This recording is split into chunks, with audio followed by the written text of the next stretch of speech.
I walked into the cafeteria and gulped. The only free seat was next to Joanna, one of the weirdest girls in school. She was always sitting alone, and usually I'd avoid her because people said she didn't speak much and was totally shy. But somehow, I felt kinda sorry for her. I mean, how bad could it be? Well, famous last words. It was bad. I sat down with a smile, but she just glared at me and grunted, "Go on then. Throw me your worst insult." I was confused and said, "Oh, no, I just wanted to sit here and say hi. Are you okay?" Suddenly, Joanna started speaking at 1,000,000 miles per hour, telling me that of course she wasn't okay and that she had to see a therapist every day. Then she showed me all the pills she had to take and said she had crippling anxiety. I was shocked. Overwhelmed with TMI, I felt uncomfortable and thought of leaving, but then she grabbed my hand and said, "We're friends now, right? I've never had a friend in my life before. You're the first person I've really been able to open up to. Not even my parents know how hard it is for me." Whoa, I couldn't leave her now. I patted on her shoulder and told her I'd happily be her friend. I mean, it would just be spending some lunch together or grabbing a coffee at most. It'd be fine. However, Joanna's interpretation of a friend was slightly different from mine. 3 days later, I got back from the library quite late, so I went straight to my room as usual and started changing, only to find Joanna right behind me as I turned around. I almost woke up the whole building with a scream of fright. "Oh, hey, roomie," she said with a big grin. What? This was insane. Roomie? What do you mean? But she just laughed and said she'd felt very lonely in her dorm on her own, and seeing as I had a double room, she'd asked the dorm supervisor if she could move in with me. I guess it wasn't so bad. I mean, I got lonely too sometimes. So that night, we stayed up super late chatting. And to be honest, it was actually nice to have a roomie. We became quite close, and a few nights later, we were having a movie night. Joanna turned to me and said, "Carrie, there's something I need to tell you." Oh no, surely there wasn't any more disturbing things left. How did this girl cope? But then she started blushing and said, "I have a crush on someone. His name is Mitch." Oh gosh, I knew exactly who she was talking about. "Joanna, he's bad news. He's a total womanizer. You're way too good for him." At least, that's what I said, but what I meant was that he was only into popular girls. He'd never go for a girl like Joanna. Joanna didn't take it well. "You're jealous, aren't you? I bet you have a crush on him too." "Well, I confessed, so he's mine." "Huh, you're welcome to him. I never fancy someone like Mitch. I'm not that kind of girl." Joanna then said she'd prove to me that she could win him over. I felt annoyed at her and just went back to watching the movie. For a second there, it felt like my life had way more drama than ever before, and I started regretting ever sitting at her table that day. Little did I know, it was just the beginning. A week later, I was hit in the face by a huge surprise. Joanna and Mitch started dating. I was lying there listening to music when I heard voices outside the door. I opened it, and there was Mitch walking off. He turned back to blow Joanna a kiss, and then you should have seen the smug expression on her face. "Told ya," she said, laughing. Wow, cocky. But okay, I was happy for her. She was a woman of her word. But I was worried she'd get hurt. I didn't have time to tell her this, though, because pretty soon she was with him 24/7. He even came over to our dorm, and I was sick of listening to them kissing. They were disgustingly lovey-dovey all the time, and it quickly became exhausting. On Valentine's Day, he sent 100 balloons to our dorm, and I couldn't even get through the door. Could he be any more over the top? It wasn't even that romantic. But Joanna was smitten. It was painful to watch. But Not as painful as seeing Mitch walking along the street holding some other girl's hand. I froze. This couldn't be. I quickly texted Joanna asking her how things were going between her and Mitch. She replied immediately saying, "All good, why?" So I told her what I'd seen, but I got no reply. I rushed back to her dorm and asked her why she was ignoring me and if she was okay. But she just started shouting at me, saying I was trying to ruin her relationship because I was jealous. Clearly, she didn't believe me. I told her I was telling the truth, but she just got up and left, slamming the door behind her. Things got really awkward after that. She ignored me in the dorm, ignored me in class, and wouldn't reply to any of my texts. And she still brought Mitch back to our room and kissed him in front of me. Eventually, I couldn't take it anymore and asked her to move out. But I didn't expect what would happen next. Joanna lost it. She started shouting, "What's your problem? For the first time in my life, I'm happy and someone loves me. And there you are, trying to ruin this for me. And now you want to kick me out? It's not my fault you're single, Carrie. Maybe if you stopped being so jealous for a second, someone would like you back." I couldn't believe her. I wanted to scream. She was the worst. And the next morning, it got even worse. I was sitting with some friends before class started when suddenly Joanna walked in and burst into tears. People ran over to her and asked if she was okay, and that's when my blood ran cold. She started saying how I'd been bad-mouthing her boyfriend, and now I wanted to kick her out of our dorm. And then I heard my voice.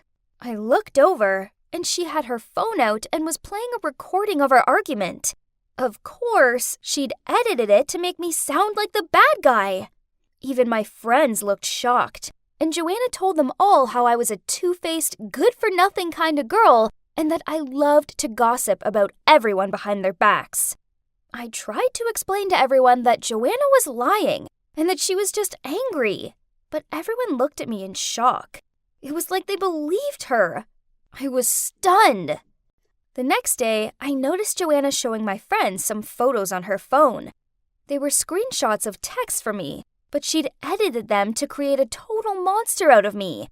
One time, Joanna had messaged me laughing about how my friend Valerie had the worst hairstyle ever, and I joked that she must have cut it by herself.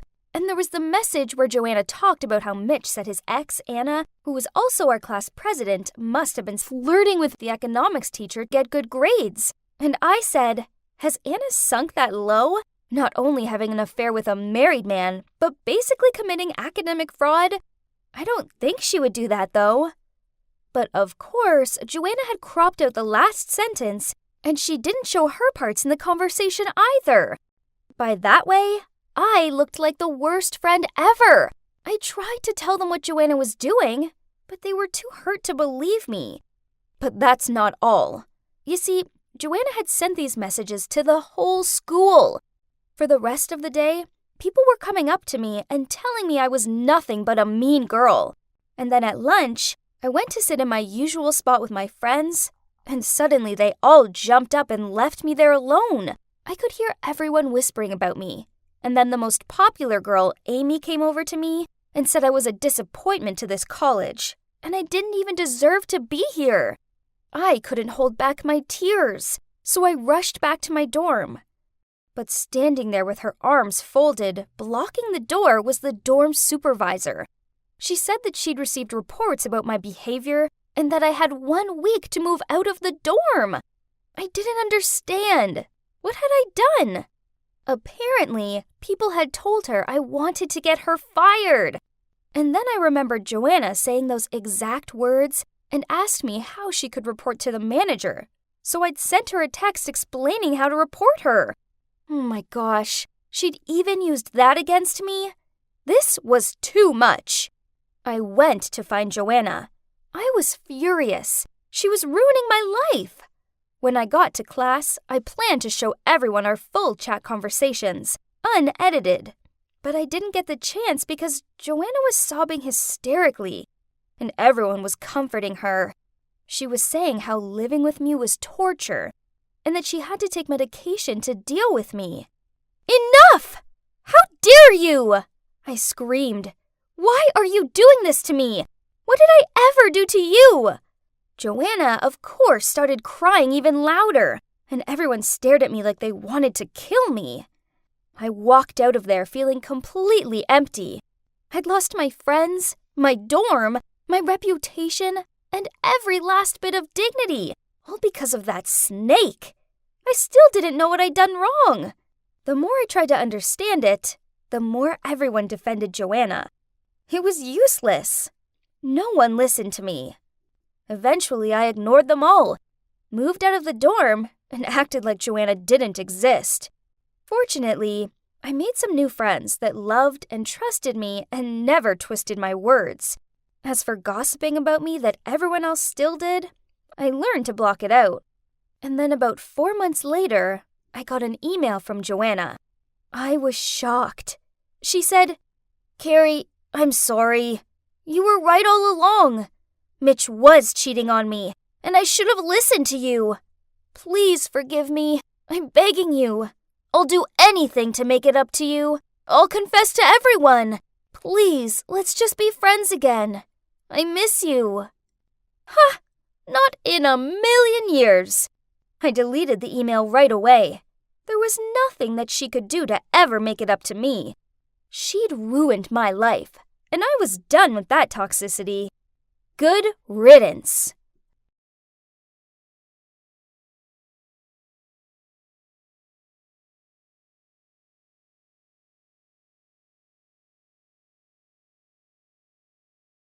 This shift was boring. So as I handed the 2 coffees over to the girl, I couldn't help but daydream about what to have for lunch. Excuse me, why the attitude? The girl sounded annoyed. Then before I could say anything, she shouted, "I want to speak to your manager." The boy next to her tried to keep her calm and asked her to go outside first. Then he said to me, "I'm sorry about my sister." I mumbled, "It's okay," as I handed him $20 change. "Oh, just keep it," he smiled. But then he started apologizing, took the change, then left. What just happened? I took out my phone to check my face. Oh, great. I looked like I was sucking on wasps. And all because I was thinking about whether I should have pasta or a sandwich. Well, to be honest, what just happened wasn't new to me, but it never seemed to get any easier. Let me start at the beginning. So, I'm Isabel. I just graduated from high school and was soon to be a freshman at college. Ever since I can remember, my parents, friends, and teachers always asked me the same questions, such as, "What's wrong?" and "Why the long face?" When I told them that I was fine, they would always be like, "Are you sure?" Or, "If there's a problem, you need to tell us, okay?" Oh, it was so frustrating. There was even this one time where my teacher had to stop in the middle of a lesson to ask me not to look at her like that because my stare made her feel uncomfortable. What? I was just really focused. Then I eventually found out in high school. It was on a normal sunny day. I was sitting at the bus stop with my best friend Jocelyn when some guy came over and asked for directions. I looked up and the guy got startled and began to stutter. "Oh, sorry for bothering you." And then he left in a hurry. Huh? This was so confusing. He didn't even give me a chance to get a word out. So I turned to Jocelyn and asked if she might know what the guy's problem was. Maybe it's because you look like you want to kick his butt." Then she told me how everyone at school thought I was an arrogant snob. What? That was ridiculous. Why would they think of me like that? I asked her this, and she took out a mirror and held it to my face. Well, see it for yourself. I took a deep look in the mirror, and oh my God, she was right. I did look a bit moody, but I swear I wasn't. Not at all.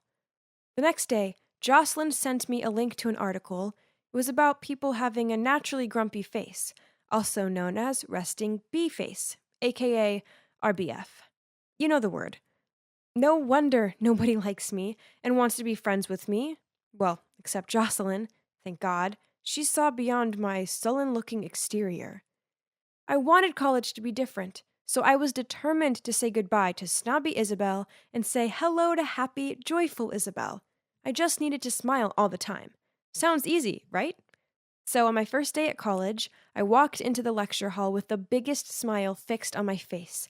I hoped I looked friendly and not like that creepy cat from Alice in Wonderland. But then my smile immediately vanished when I saw him. It was the guy who wanted to tip me $20 and then ran off with it. Ugh, why was he here? I was trying to come across as a sweet, friendly girl, and I didn't need him spreading rude rumors about me. So the easiest solution was to avoid this guy as much as possible.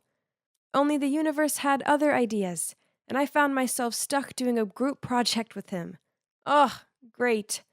We all sat in a circle, and I found out he's called Carter. Our group leader, Carla, assigned each of us a task. While listening to her, I tried to hold my smile as brightly as I could. Keep it steady, steady, I thought to myself over and over.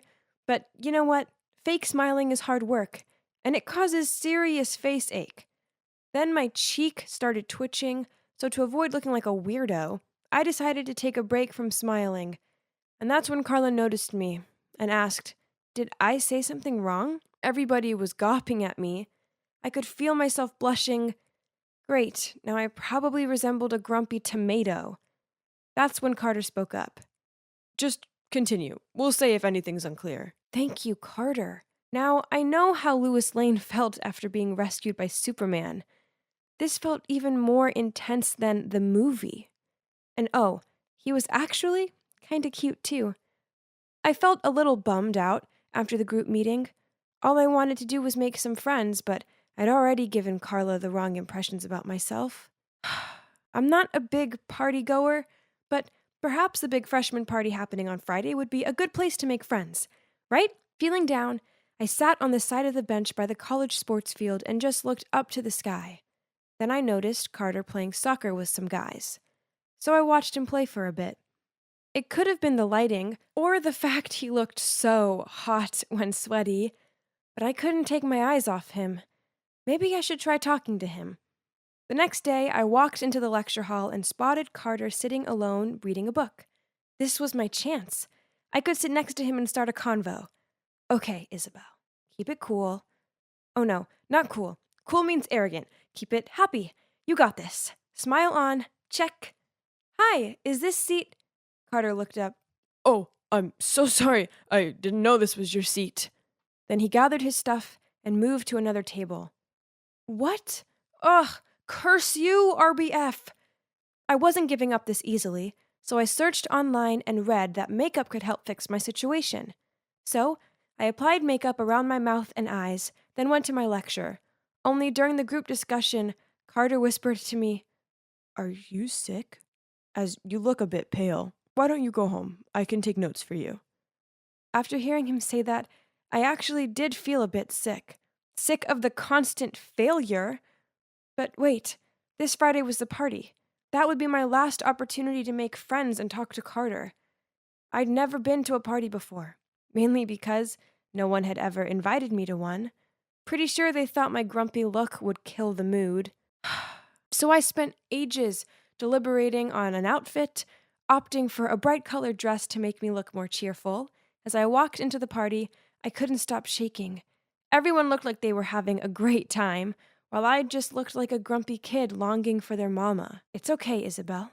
Keep calm," I told myself. I just needed a couple drinks to boost my confidence. So, I got a couple of shots from the bar, and wow, I immediately felt like a whole new person. I was about to bravely talk to some girls when suddenly a guy came over to me and said, "Hey, looks like you're having a bad time.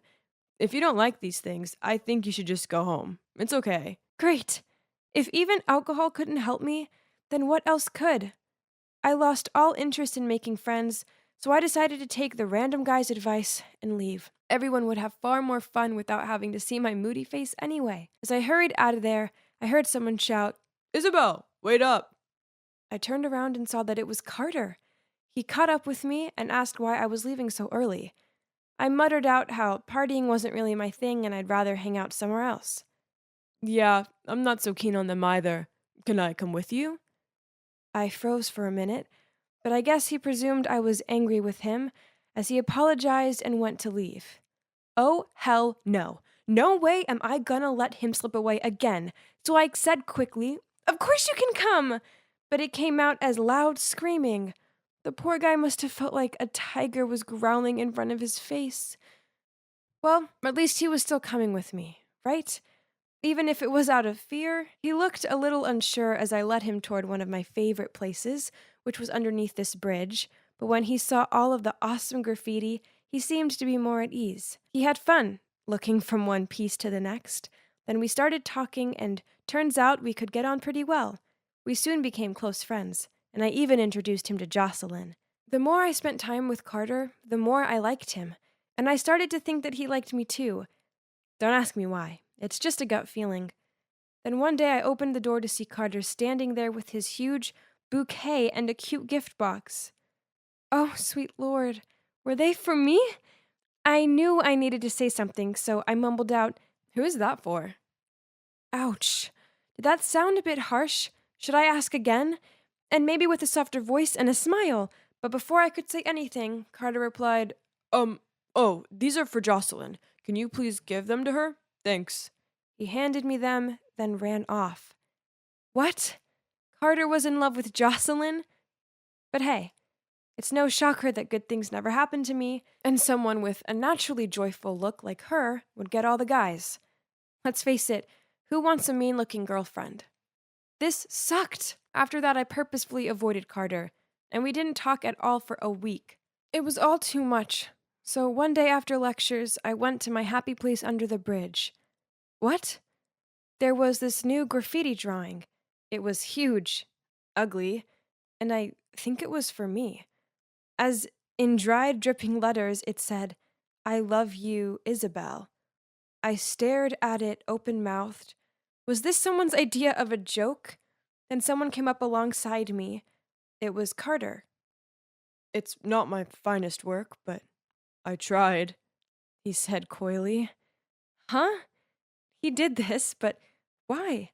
Then he continued, "The flowers and gift were for you, but I thought you were annoyed, so I freaked out and said they were for Jocelyn. So afterward, I called her and told her the truth, and she said that you like me too." Now that explains the weird looks Jocelyn has been giving me. I was so having words with her later. I drew that a week ago. I've been following you every day after college. Not in a creepy way. I just wanted to be here when you first saw it. And oh man, it was so worth it." Then he gave me the cutest smile and pulled me in for a hug. Oh, wow. This guy knew how to make a girl melt. And you know what? I was smiling, and I wasn't forcing it. So that's it. We became an official couple. Turns out he doesn't care if I have a RBF or not, as he took the time out to discover the real me. You should never judge a book by its cover, as you might miss out on the best adventure ever. So, if that girl or guy looks a bit miserable, then maybe you shouldn't rule them out as being arrogant and moody, and instead, give them a chance.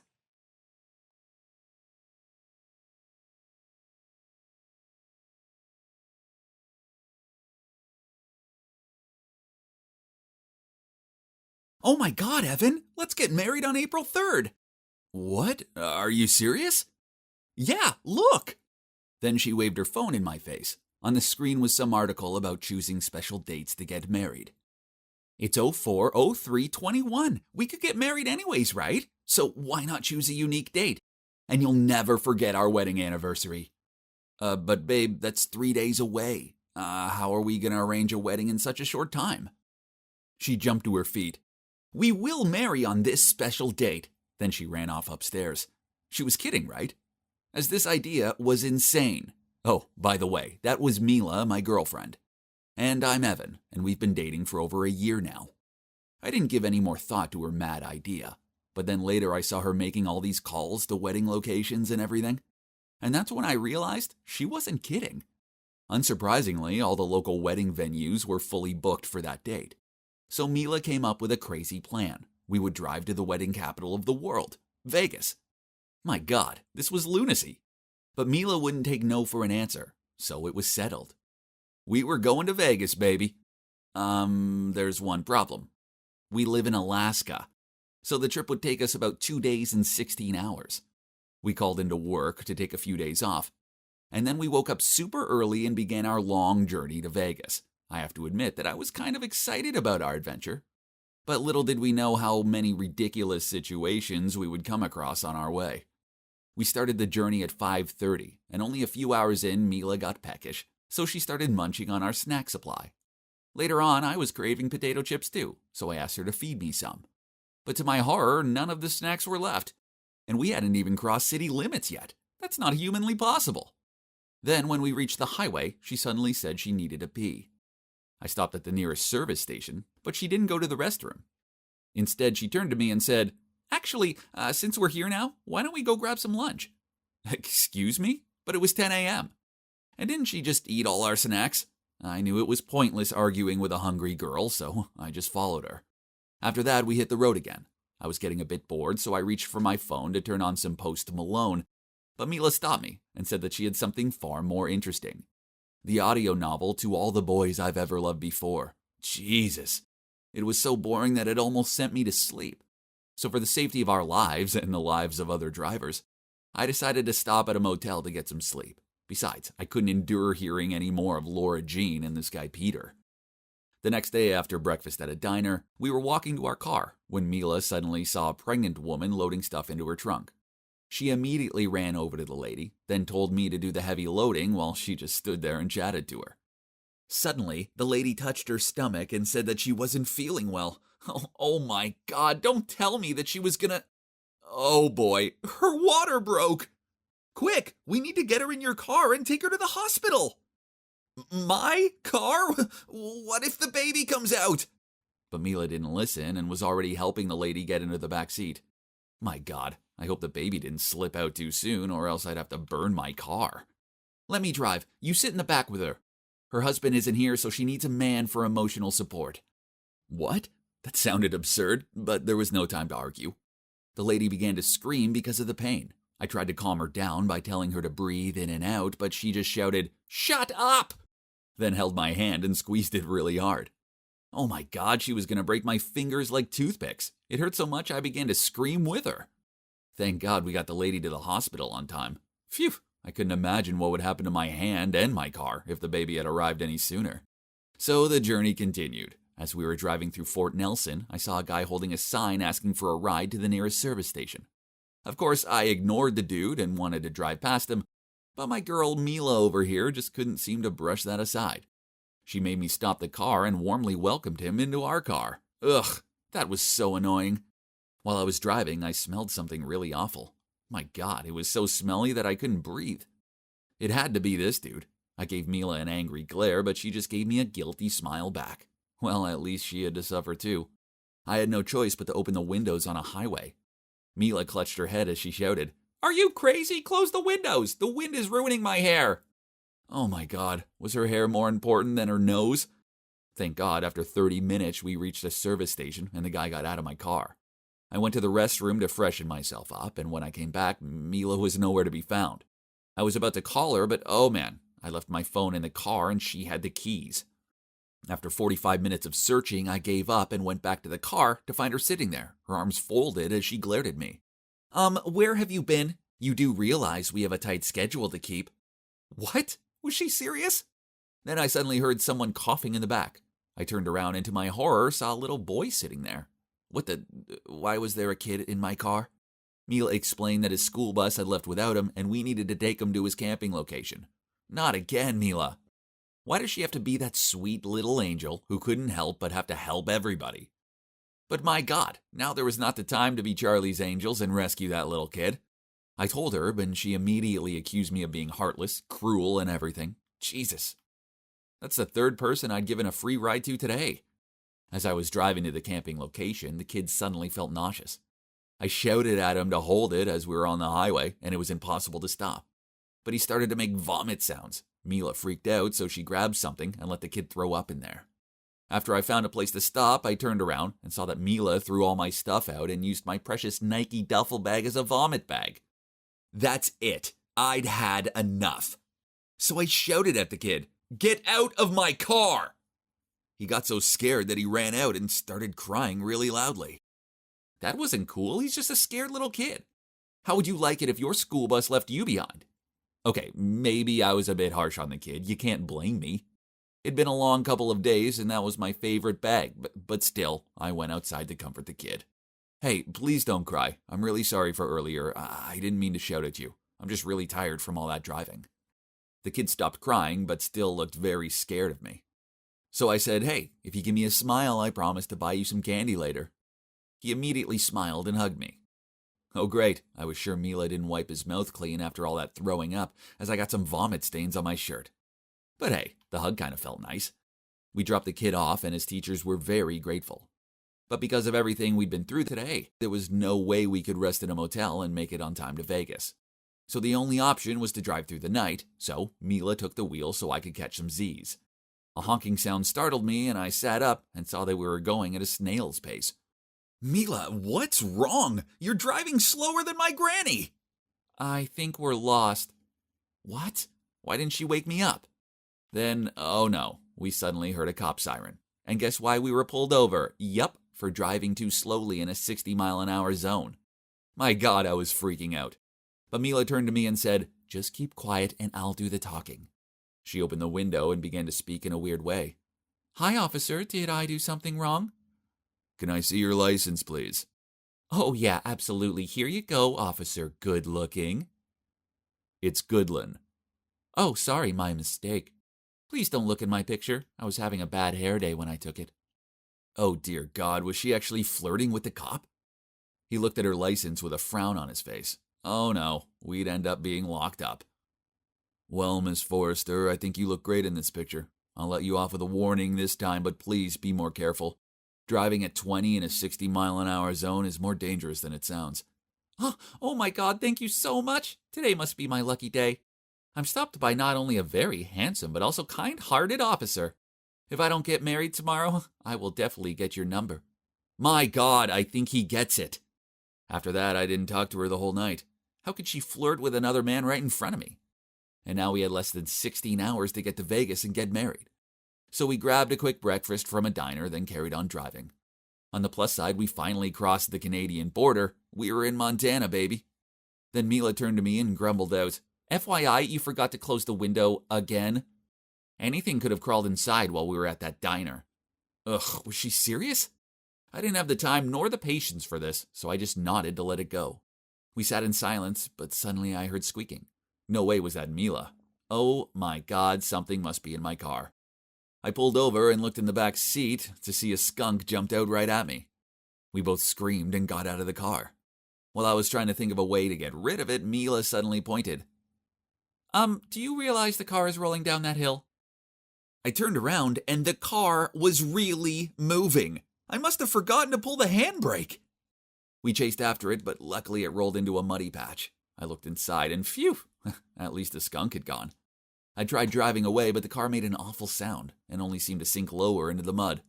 So I went outside to push the car, and Mila switched to the driver's seat, but then mud splashed everywhere. And when I say everywhere, I mean everywhere.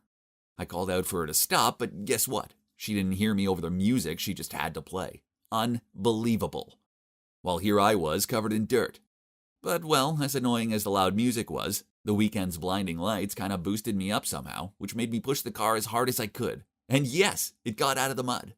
I was tired, dirty, hungry, and I just wanted to get to Vegas in one piece. Was that too much to ask? I think God heard my prayers, because we made it to Las Vegas, baby. And it was 11:30 p.m. I had about 10 minutes to shower and change, but Mila insisted that we go straight into the chapel. My God, Mila. I looked like I'd been wrestling John Cena in a mud bath. We ran towards the reception, and when I looked at my watch, it was 11:45 p.m. Oh my God, I couldn't believe we'd made it. The past 3 days felt like 3 freaking months. Hi, it's 040321, and we're here to get married. The reception frowned at us, then said, Sorry, sweetie, but it's the 4th. Then she pointed at the calendar on her desk. Huh? Had we jumped time or something? Then I had a light bulb moment. Nevada is 1 hour ahead of Alaska. My God, we totally forgot about that. It was already April 4th. Mila looked devastated, and I was feeling a bit down about it too. But if I really had been a groom with this muddy look, I never would have dared look at the wedding pictures ever. Moreover, after everything we've been through on this trip, I think it's best we get to know each other a bit more before we get married. I'm already happy with what we're having right now, so no need to rush, right?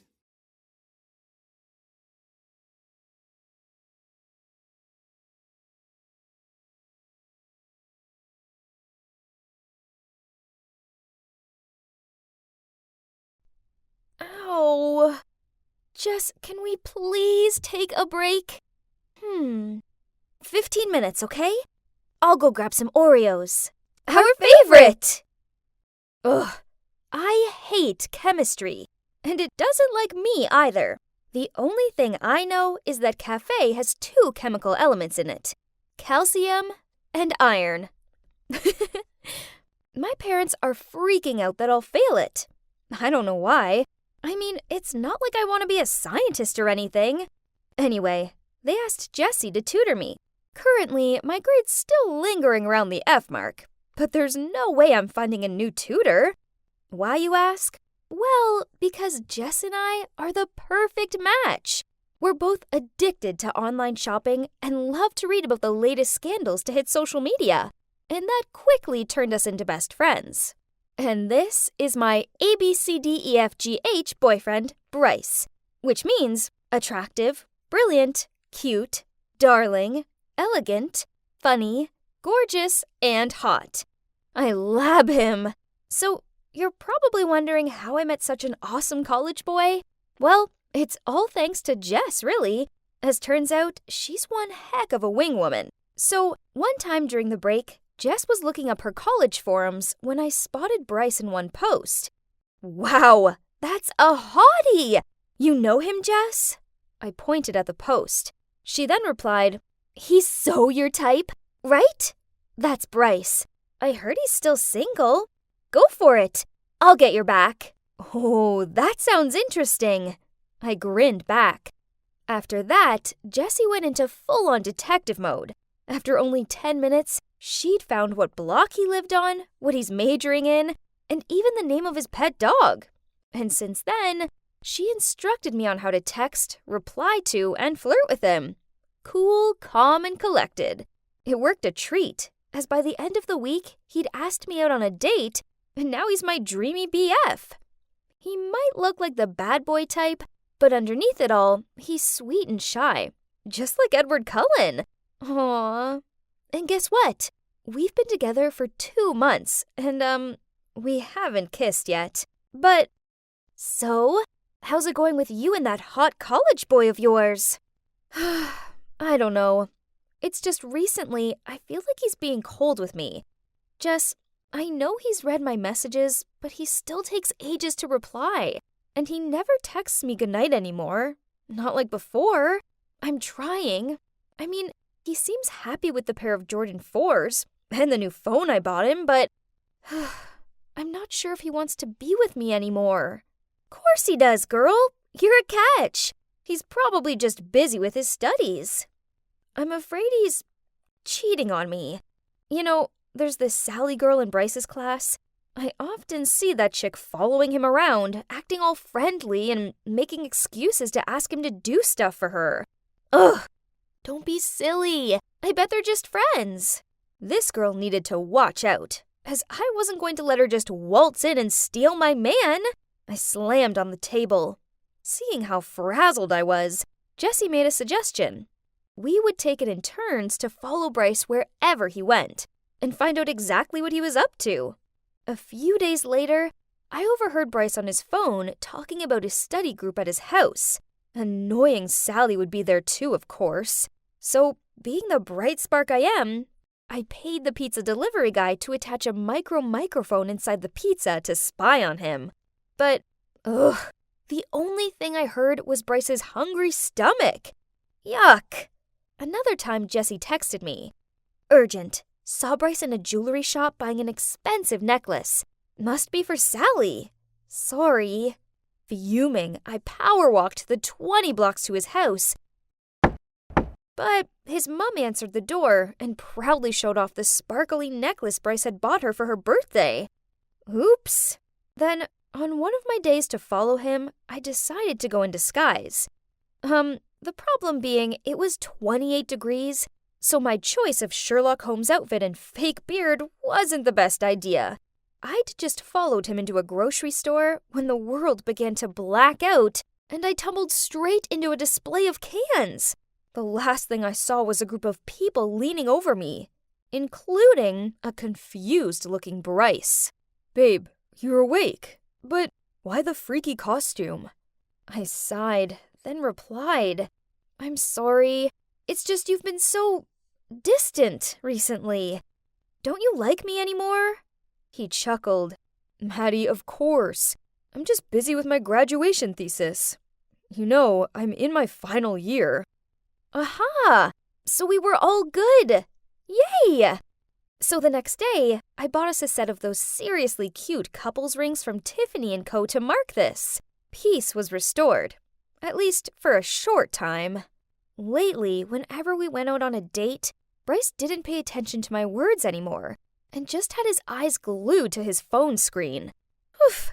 He even chuckled and had this suspect twinkle in his eyes. So I tried leaning over to him to see what was so funny, but I couldn't see a thing, as his screen brightness was lowered to the minimum. "What are you doing?" I snatched his phone, but...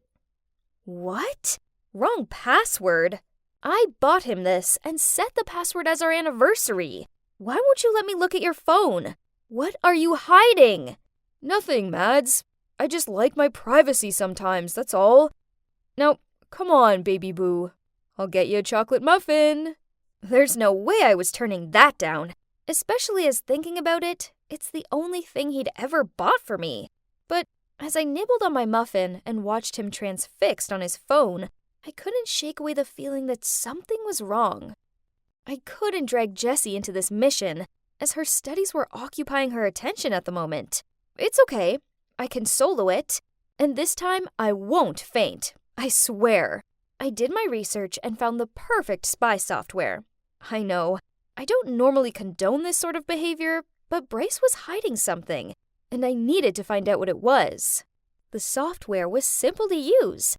I just had to find a way to install it on Bryce's phone. The app itself could be hidden, leaving me free to read his messages without him ever finding out. Perfect! Mission 1. How to install that software on Bryce's phone in a really short time? This is not an easy task, as Bryce is so obsessed with his phone, he even sleeps with it. On a few occasions, he does move away from it, but it's for a few minutes max, meaning I needed to move fast. It took me a whole day of practicing to beat the 3-minute mark. I tried it over and over on 4 different phones and at different times of the day to make sure it'd work under any circumstance. By the end of it, I couldn't bend my fingers. Ouch! Mission 1 done. Successfully trained even under time pressure. Mission number 2, detect his passcode. I didn't know what his dumb passcode was, only that it certainly wasn't our anniversary. We went to the cafe and, as usual, he was stuck on his phone. So I held up mine, pretended to be playing games, but actually turned on the camera and started recording so I could track the position of his fingers later when typing the passcode. It took hours. Literally. Bryce eventually gave his phone a break to order some snacks, so after that, he had to unlock his phone again. Phew! Finally, after an hour-long video, I've gotten the footage I needed. Okay, Detective Maddie, ready, set, go. I rewatched the video and started analyzing it as soon as I got home. I stared at the screen with my eyes, following Bryce's hand movements. He could be fast, but honey, your girl is already a step ahead. It didn't take long till I figured out the digits. Easy peasy. Mission 3. Action. What better way than a lovely picnic to complete my quest? And as expected, Bryce just sat there, phone in hand, the whole time. Ugh. I wasn't even sure on how I could carry out this task anymore, but I told myself that the time would surely come. After a few hours, he was bored to death, and without even looking at me, he grumbled, "Babe, let's just go home." I immediately shouted out, "No! Not until I..." I mean, it's so nice out here. I want to stay a little longer. You just take a nap. Fine. Wake me up when you're ready. I waited patiently for him to fall asleep. He was making these light snore sounds. Ugh, cute. I was so nervous. I bit down on my bottom lip as I gently pulled his phone out of his pocket. Then I turned my back to him and typed in the passcode with my shaky hands. And I was in! Yeah! I was so happy that I almost forgot and screamed. I did it all in record time. But he suddenly turned around. What you doing, Maddie? Can we go home now? He yawned. OMG. My heart stopped. Just a few more minutes. I'm editing the cute pics we took. Well, hurry up. Phew, that was a close one. I grabbed my phone to check if it worked, then I turned on the silent mode ASAP, but it still woke him up the second time. As much as I wanted to snoop through his messages, I knew they'd have to wait, so we went home. Ugh! Talk about girl message overload. There were dozens, all of them craftily saved under names such as Monitor and Professor. He'd even used my pickup line on some of them. Are you made of copper and tellurium? Because you're cute. Ew! Then I suddenly spotted a familiar face. Jessie? What? My bestie was secretly dating my BF? My heart sunk. This sucked. It didn't make any sense. If Jessie liked Bryce from the start, then why had she encouraged me to flirt with him? Jeez, the messages between them went way back. Then I saw one that broke my heart all over again. Maddie's family is loaded. Baby, let's pretend to be her BF, and she'll buy you whatever you want. Just don't take it further. So that explained his shyness, why he hardly looked at me, and why after 2 months of dating he hadn't tried to kiss me. Then a recent message from Bryce to Jessie caught my eye. She's so boring. I got us enough money now, so gonna dump her next week. How dare they? Only, unbeknownst to Jessie, Bryce had dozens of girls on the go. Actually, he was meeting this girl called Tiffany at the movies tomorrow night. It was time to get revenge. So pretending to be Bryce, I texted all of the girls, including Jessie, to come to the cinema at 8 p.m. tomorrow. I borrowed my dad's baseball cap, wore my oversized sunglasses, and arrived there early, so I didn't miss the show. I even bought some popcorn and a Coke, as I wanted refreshments to watch this blockbuster. Then, at 8 p.m. sharp, Bryce strolled over, and boom! The girls arrived one by one, figured out what was going on, and started arguing with him and each other. Tiffany threw her popcorn over his head. Hilarious! And another girl called him a jerk and whacked him with her handbag, while the others were shouting and pulling his hair. And me? Well, I lurked in the background and secretly filmed it all. Oh, sweetheart, you're so dead! Wow, Jessie, our main character, has appeared. She took one look at the circus going on in front of her and instantly looked like a lion ready to pounce. She stormed up to Bryce, pinched his ears, and dragged him while in a high-pitched voice he said, "Ouch! Ouch, Jess! It's you who taught me all of this! I'll call you later, babes!" When these two almost passed me, I pulled off the cap and shades and jumped out at them. Voila! Could someone come and help me pick up their jaws from the floor? Couldn't expect Maddie the mastermind, huh? I didn't stick around for their explanations. Instead, I shimmied off. But I did send her a little souvenir. Jessie is my best friend, so I have to share anything interesting with her, right? Have a good night, my bestie, and my ABCDEFGH boyfriend, you too. But let me add the IJK. I'm just kidding. Yeah, as for me, I've decided to give my heart a break for a while, as this has taught me a priceless lesson. Don't be smitten with handsome boys. Oh, and be wary of sneaky so-called besties.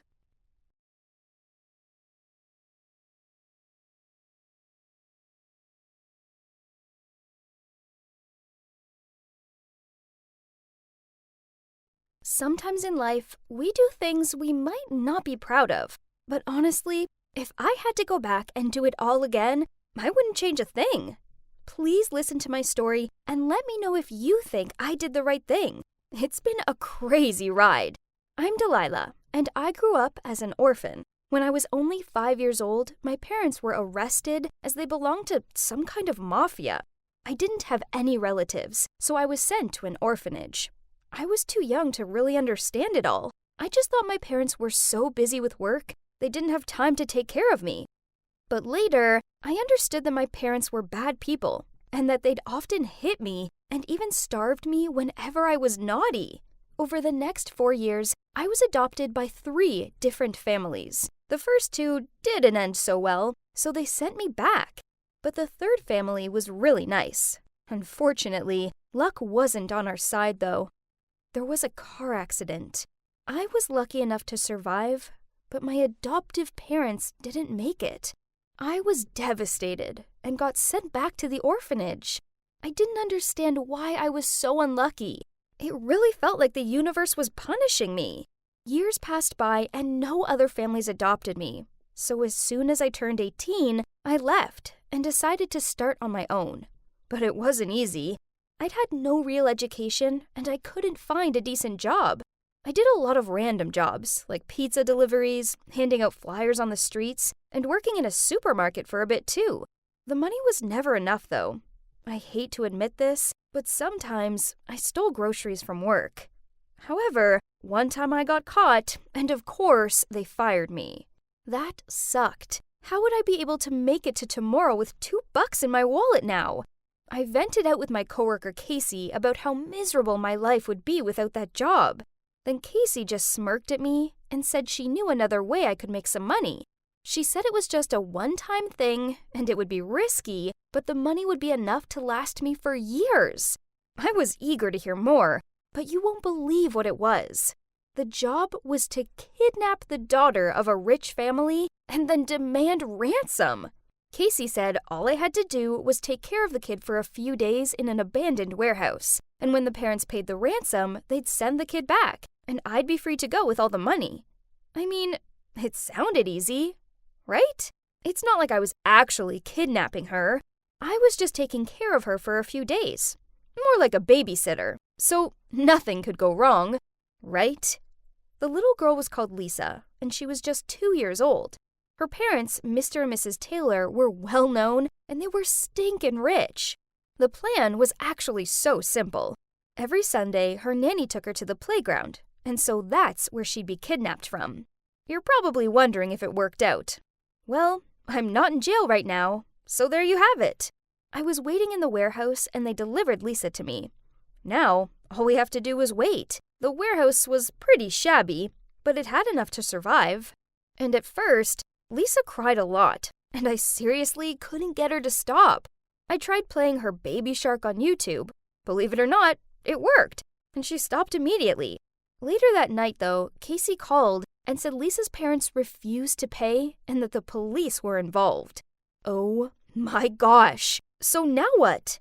They couldn't just leave me here with this random kid. The only option Casey could think of was that me and Lisa should hide out at Casey's grandparents' farm for a couple of years. That's when the case died down and everyone had forgotten about it. We could just leave Lisa outside a police station. This was insane! But what choice did I have? Lisa's face was now plastered on every newspaper and webpage.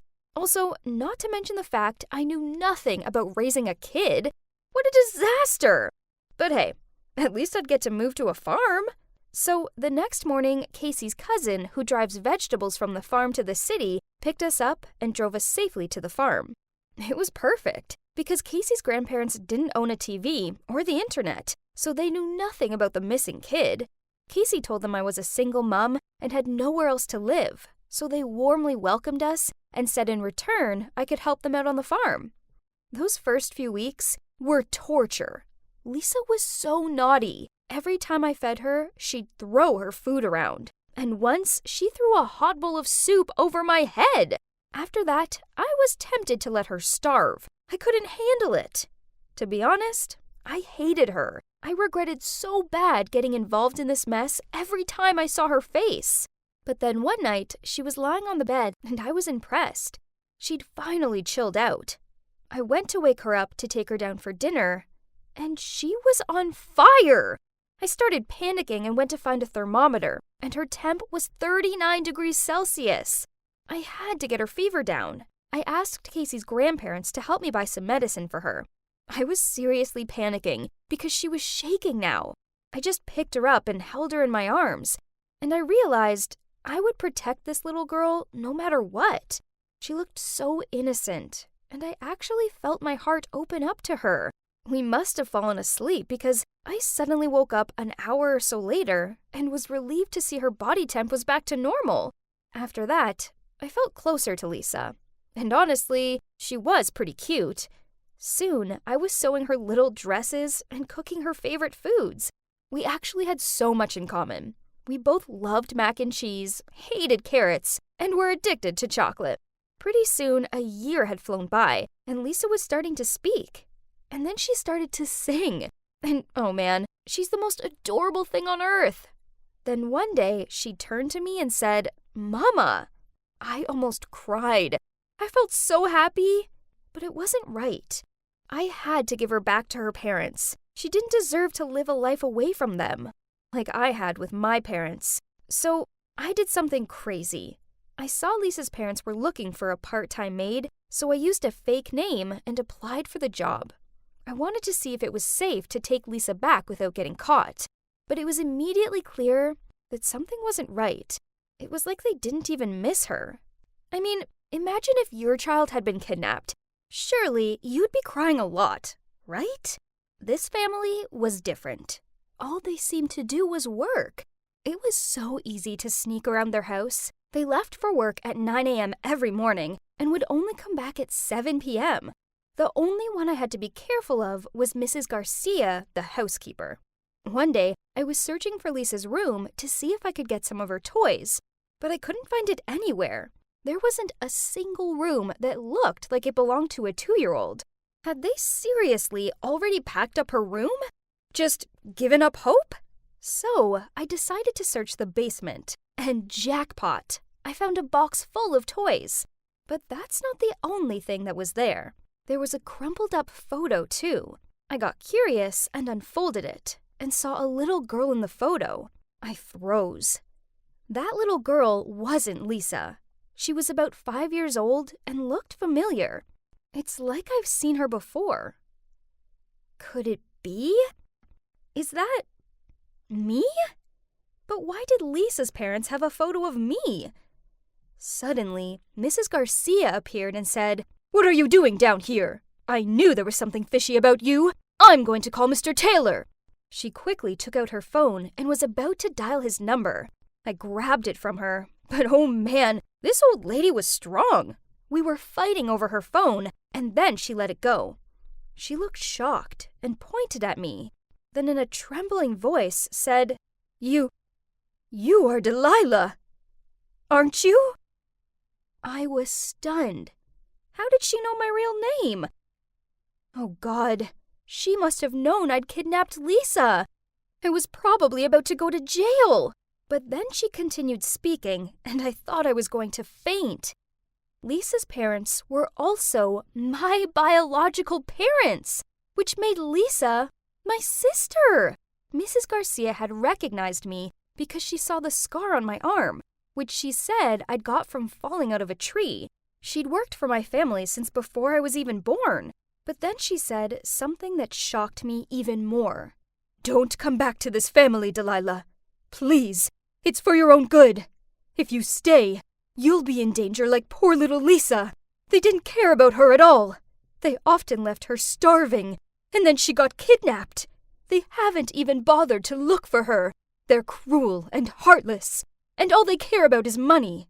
Having a kid was just part of the cover-up for them and their illegal business. I really hope Lisa is in a safe place now. Anything is better than this family." Oh my God. This was seriously crazy. After all these years, I'd finally found my parents. But deep down, I knew Mrs. Garcia was right. If Lisa and I came back, our lives would be hell. Before I left the room, I asked Mrs. Garcia one last question.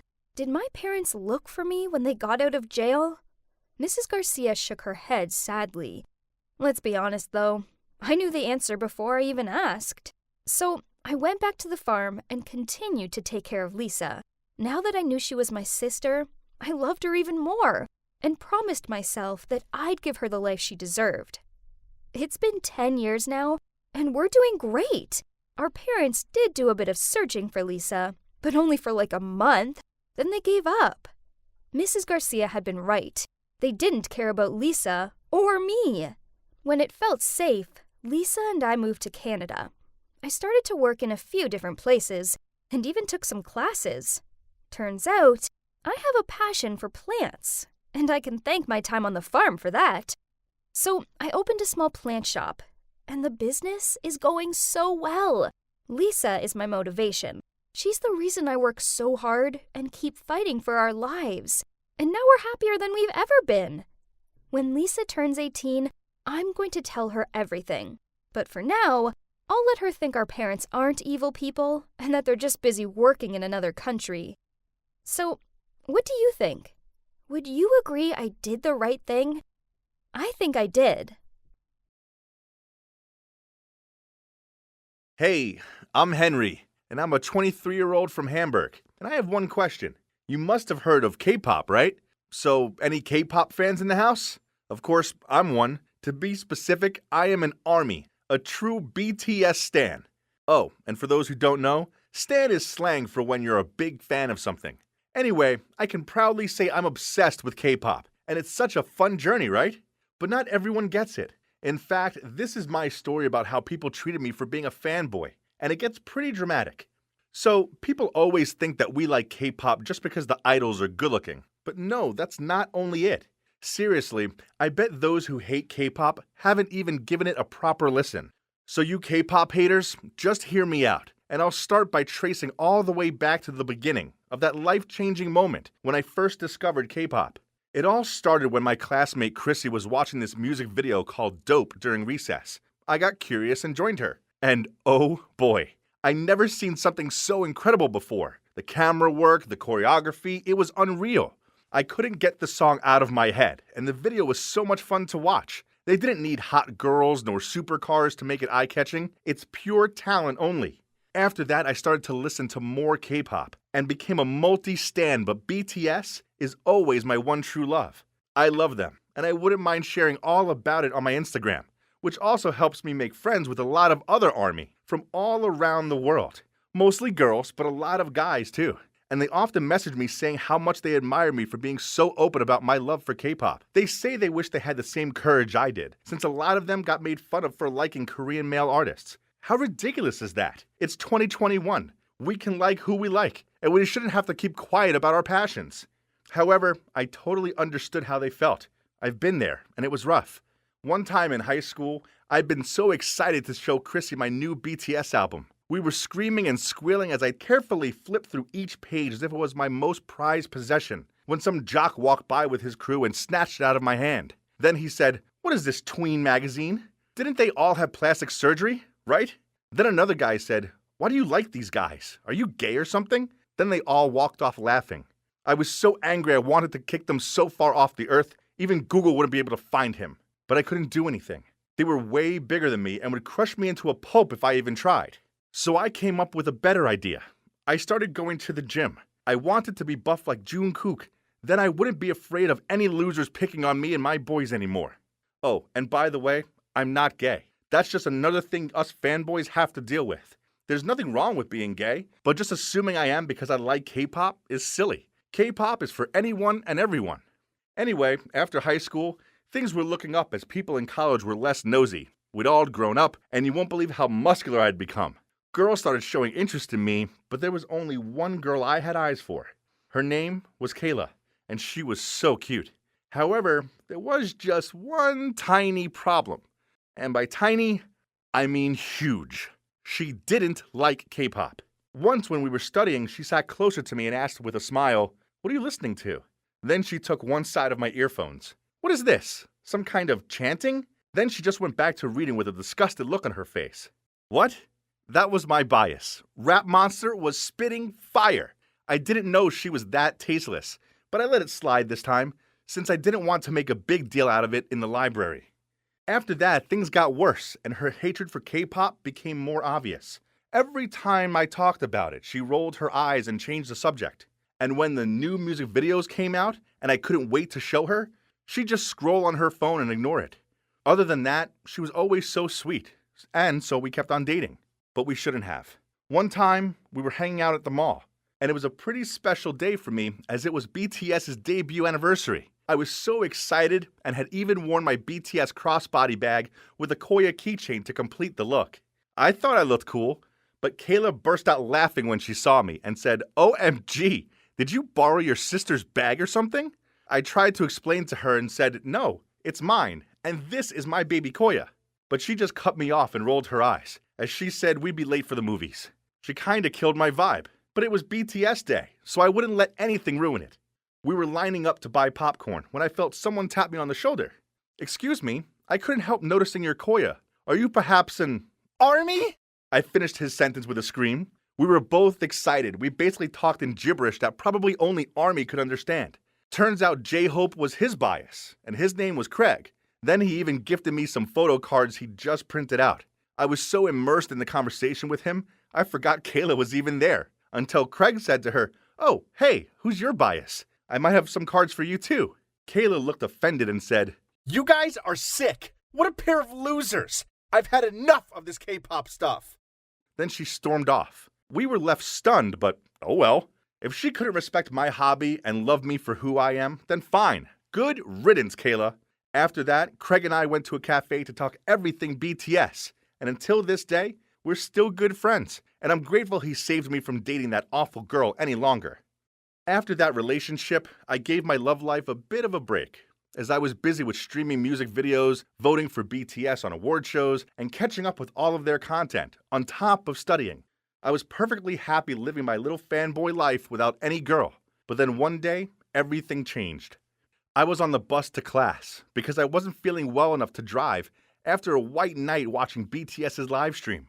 I must have dozed off because the next moment I woke up and I was leaning on some girl's shoulder. I quickly apologized to her and she just giggled. Then I took a proper look and oh my gosh, I've never met such a beautiful girl in my life. She was like a mixture of all 4 members of Blackpink. Luckily, I was smart enough to ask her for her number and offered to buy her a drink to make up for almost drooling on her shoulder. After class, we met at a Starbucks and immediately hit it off. Her name was Clara, and she was so smart and pretty. I gotta make her mine. So I decided to change my tactic a little. I would wait a bit before telling her I was a fanboy, and instead, I focused on finding out more about her first and making it clear I really liked her. Then, when the right time came, I'd share with her my passion for K-pop. Pretty soon we got quite serious and did everything together, and I finally felt the moment had come. I was driving her home and decided to put my K-pop playlist on. To my surprise, she looked interested and asked what it was. I told her how much I loved it, and then nervously asked her, "Are you really okay with it?" Because usually when I tell people, they make fun of me. She just smiled and said, "Okay, now it's my turn." Then she put on some death metal, which almost made my hair stand on end. She laughed and said, "I know how you feel. Death metal isn't everyone's cup of tea either, but hey, we're allowed to like whatever we want, right? I respect that you love K-pop." Oh my gosh, could Clara be any more perfect? I can't wait to show her my room too. But unexpectedly, on the night I invited her over, her face changed as she saw all my posters and merch. I showed her my collections, my dolls, my pictures, but she just smiled and stared at me. Then she took my hand and said, "Henry, this is really cool, but don't you think it's a bit much? I know you love them, but you should maybe start spending your money on stuff for your future, too." Then she told me she wanted to go home. Can't deny that I was hurt, but I knew that she's the one for me, and she just needed a little time to really understand that this was more than just a hobby for me. So I was determined to get her to like K-pop. I started sending her songs and recommending her some Korean shows to watch. Once, I even pretended I was taking her out for a picnic, but I took her to an army fest. Clara went along with it all, but she didn't seem too interested. Then came the best news ever. I found out BTS was going to have a concert in London. I was desperate to go and told Clara about flying there for the concert. But she said, Henry, isn't that the same day as our marketing contest? There will be headhunters there and everything. You can't miss it. This is your chance to secure a good job. I didn't care and replied with a joke, but I've been waiting to see them my whole life. This is a dream come true. Who needs a job when you have BTS? I'm going to London, baby. But Clara didn't laugh. In fact, she got super angry and started shouting at me saying that I was so immature and that if I didn't grow up soon, she couldn't be with me anymore. She was even crying, saying she needed a responsible man who was thinking about his future as she stormed off. After that, she gave me the silent treatment. I was stuck in a dilemma. It was my biggest dream to see BTS live, but why did this feel so wrong? I decided to wait a few days to think it all through, and eventually I realized there would be other concerts, right?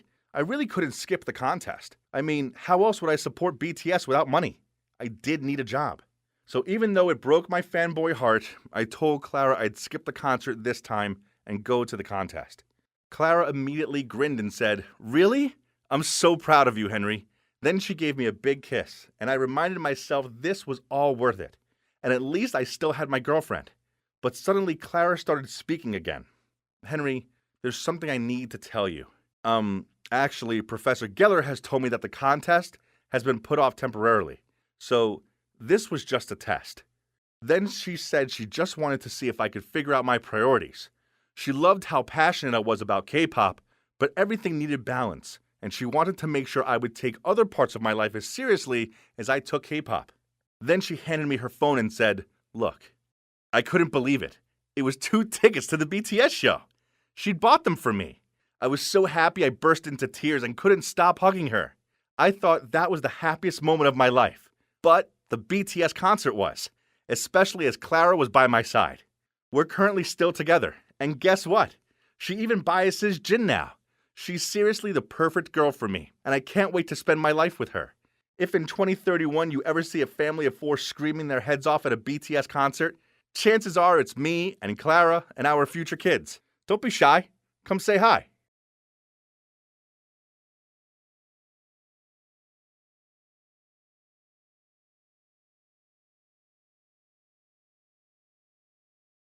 Family. They're complicated.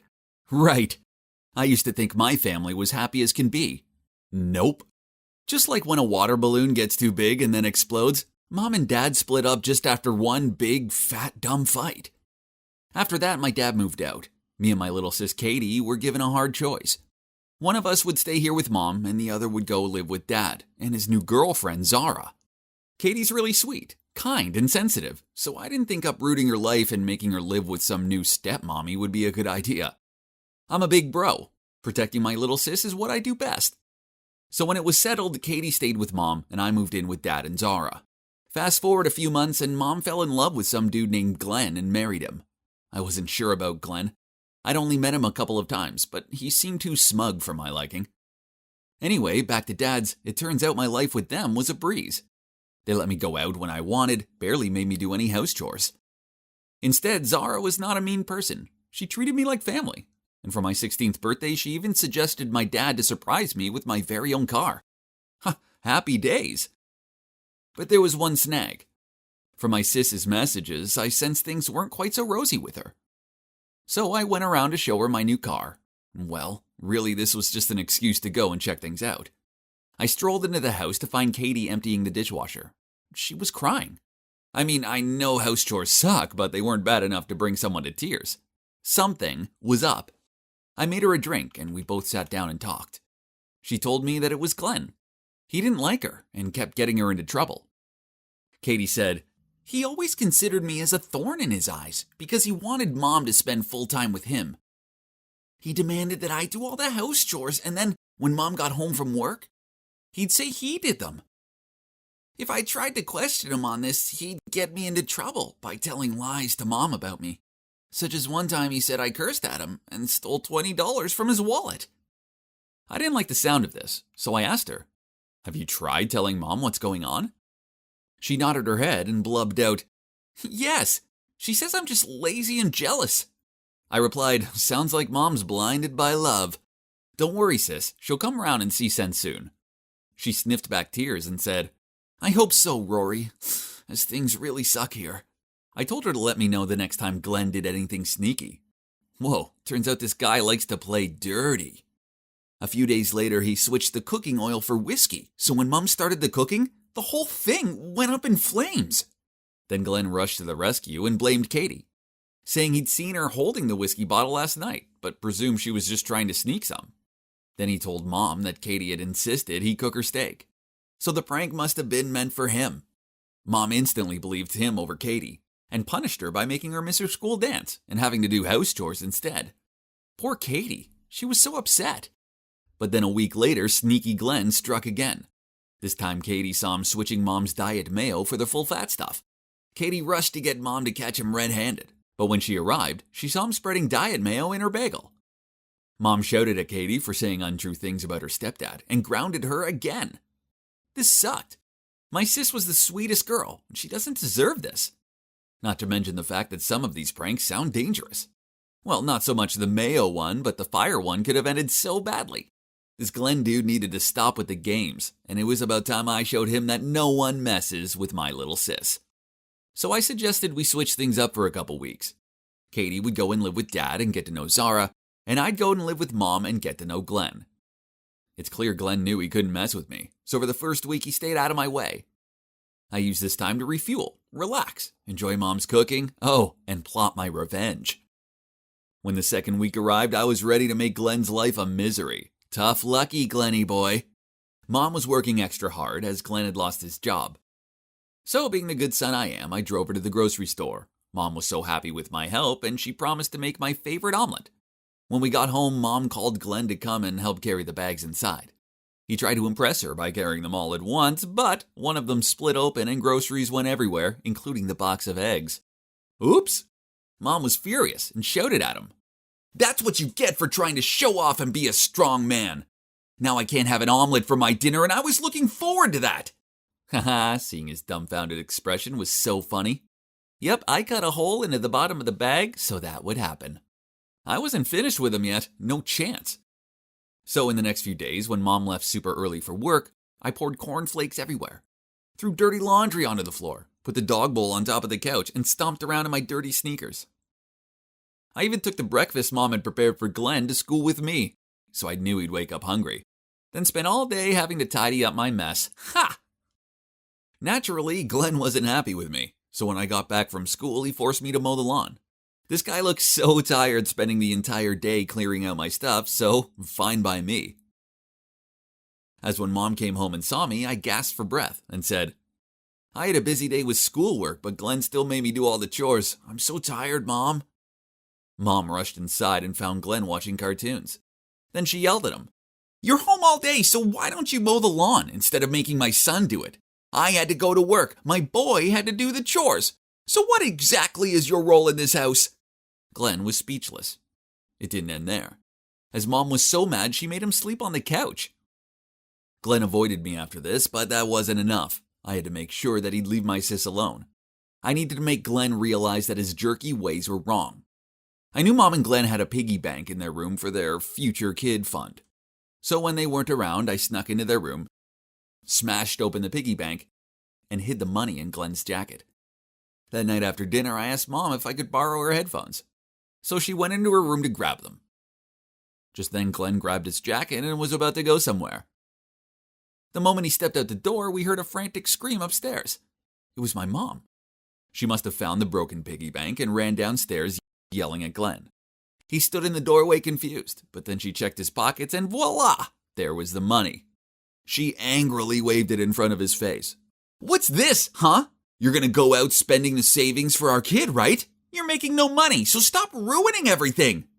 They took their argument outside, and I went up to my room and watched through the window. Suddenly a car pulled up and out stepped this well-dressed girl. Oh wow, it was Katie. She ran over to Mom and hugged her. Then Dad and Zara appeared. Turns out Katie had had a great time at Dad's. Zara had always wanted a daughter, so when Katie came, she was so happy and had taken her shopping, got her hair done, and spoiled her. When Mom looked at her own daughter having a better life with her stepmom, I was pretty sure she realized how bad she was.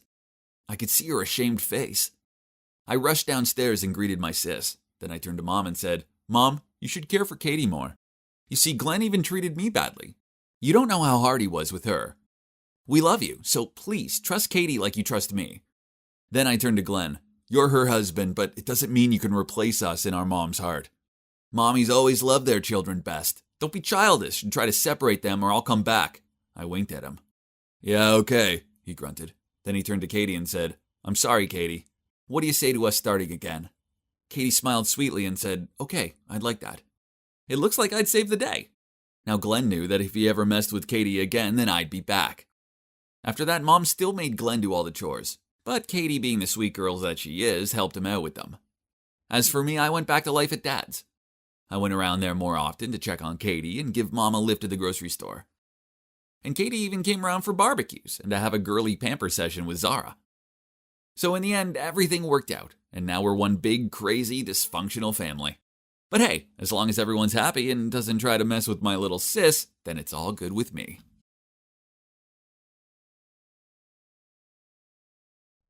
Do you know what it's like to be a pampered princess? Well, I do, because my dad's a billionaire, so the high life's mine.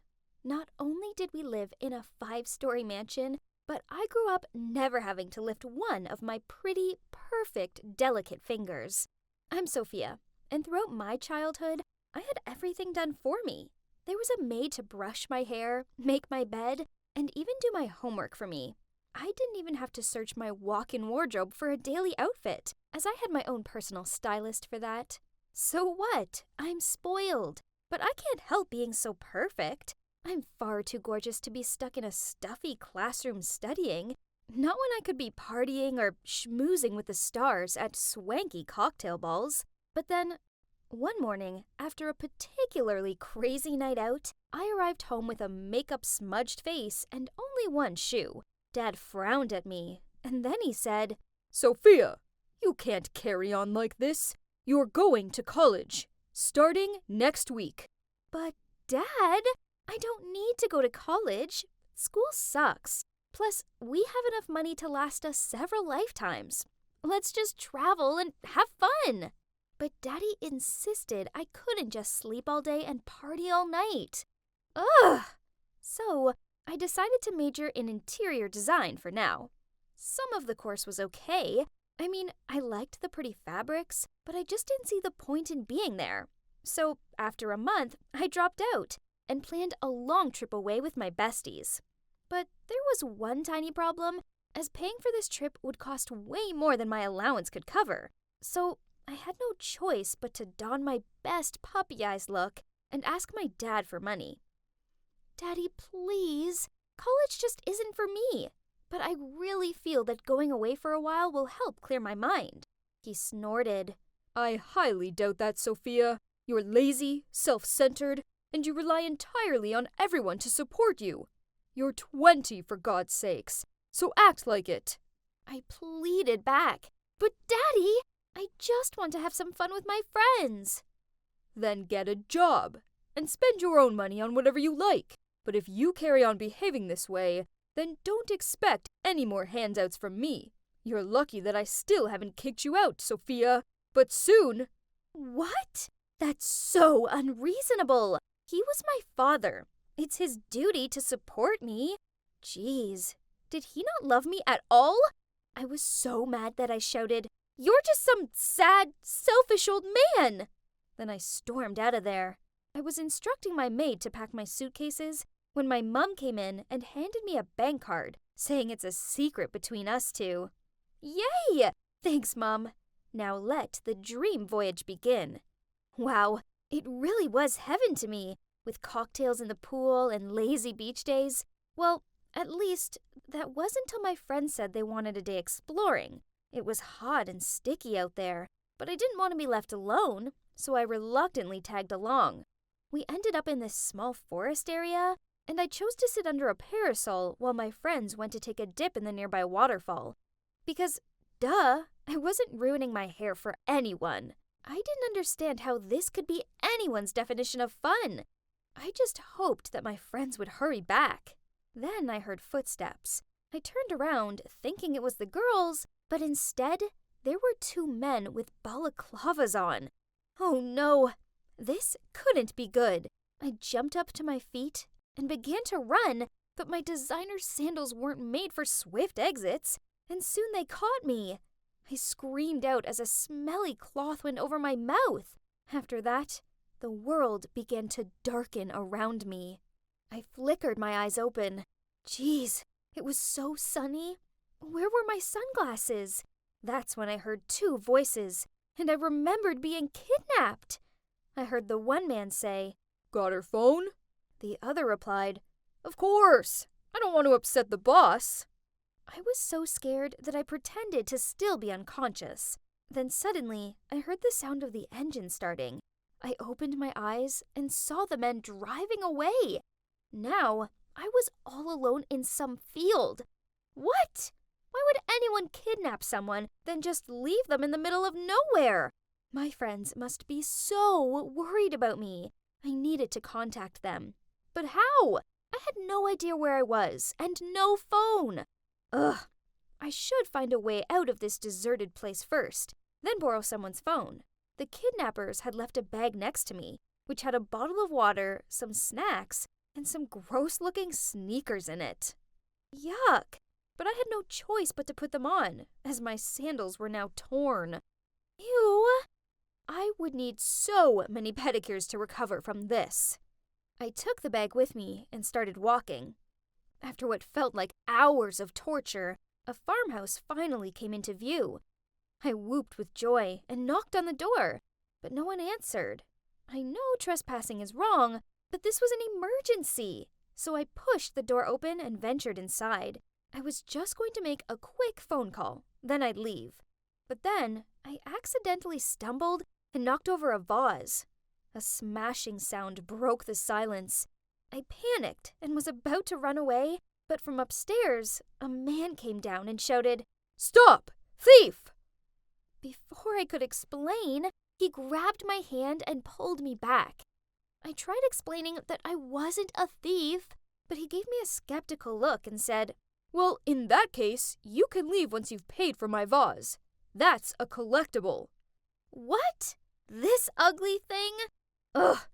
I told him I would as soon as I made a phone call, so he doubtfully passed me his cell. I stared at it. Turns out I have never cared to remember any of my friends' numbers. I then thought about calling my parents, but no way. I was mad at Dad, and asking for his help right now only meant accepting defeat. No, never. I told the man I would pay when I got home, but he refused to let me go. After a while of arguing, he forced me to stay and work for him until I paid it off. He even made up an agreement and made me sign it. And what other choice did I have? Yep, I was completely stuck here. This was the worst day of my life. He said his name was Manson. Then he showed me where I'd be staying. This had to be a joke. It was a barn. Literally. There was an uncomfortable-looking bed in there, and I could hear horses neighing in the barn next door. Was he kidding me? I was sitting there in despair when my stomach rumbled with hunger, so I barged into the kitchen and ordered Manson to make me some food. But he just pointed at the eggs by the stove and told me to make myself something to eat. Sure, I'd definitely do that. If I knew how to cook? Manson just sat there smirking while I threw the whole egg into the pan and then spent the next half hour trying to work out how to turn the stove on. In the end, I gave up and returned to my so-called room with an empty stomach. If you think that was bad, well, things soon got a lot worse. At 5 a.m., a noisy rooster woke me up, and then started my disastrous days at the farm. I accidentally dropped the bag of seeds onto the floor and got them in my hair, so the chickens chased me around the pen to get to them. I slipped over in the pigsty. Ew! I chipped a nail cleaning out the rabbit hutch. I even fell into horse manure. It was awful. Then on top of it all, Manson was so rude. He just laughed at me struggling with everything. But then one day, it all got too much for me. I was exhausted and felt so dizzy that I stumbled and broke 2 baskets of eggs. It really hurt so bad, and I was even in tears, thinking Manson would be mad. But instead, he ran over to check on me. Then, he even cooked me a nice meal and told me that I'd been doing a great job, despite the accidents. Whoa, what's with this personality change? So, maybe he wasn't as bad as I thought? Over the next few days, I actually found myself enjoying Manson's company. We sat by the fire pit and watched the sunset. We went horse riding, and I managed not to fall off. And he even taught me how to cook. That's when I realized two things. Firstly, I'd been a brat. I was lazy, selfish, and I took everything for granted. But now I realized that with hard work came reward. And secondly, I realized that I liked Manson a lot. So I decided to do something nice for him. I gave the barn a makeover. It was just simple things, really. I put a rug down, added some plants, hung up a few pictures and fairy lights. Then I dragged Manson over to have a look. He peered around the barn, then smiled. Sophia, this is so lovely. Then he awkwardly looked down at his feet. Look, I need to tell you something. It's your dad. He hired those men to kidnap you, then paid me to let you stay here. I laughed over that ridiculous joke, but then he continued. Your dad wanted you to change your outlook on life and understand the value of money. He only has your best interest at heart. Wait, was this all just a setup? With teary eyes, I looked straight at Manson and said, I was going to tell you that I have feelings for you, but I suppose you don't feel the same. I need to go. Please tell my father to send someone to pick me up ASAP, unless he's okay with me walking all the way back home without any phone or cash. Then I hurried out of there. He shouted after me, but I ignored him. I was so angry and upset. I continued walking until a car eventually pulled up alongside me. It was our family's driver. He took me home. Then I locked myself in my room, refusing to come out. It took a few days for me to calm down enough to go confront my father. And when I did, well, I found myself running into his arms and telling him how sorry I was. He looked so shocked. I finally realized that my dad only did that because he loves me, and he wanted me to see the true values of life. I told him I would resume my studies at college, but there was something else I needed to do first. I showed up at Manson's doorstep with some carrots for the horses and a new vase. On seeing him, he grinned, then gave me the biggest hug. Guys, life isn't all about designer clothes and expensive holidays. Sometimes a stinky farm full of even stinkier animals and a cute guy, well, that can be the best place in the world. As for the future, well, Manson and I are both taking it slow and seeing where it goes. I do have big plans for his farm, though. I'm helping him renovate the barns into holiday cottages so other people can sample the country life too. A part of me will always be a pampered princess, but as for the other part of me, well, it turns out she can make a mean egg bagel and outrun a pen full of chickens. Don't take life for granted. It doesn't matter how pretty and rich you are. Instead, there's far more to life than just that.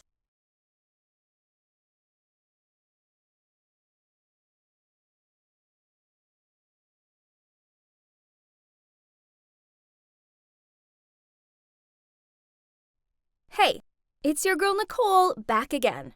So, my mom couldn't deal with my truancy anymore, so she packed me off to live with my dad. The problem is, he's the principal of a snooty school that barely has any female students, and he forced me to attend it.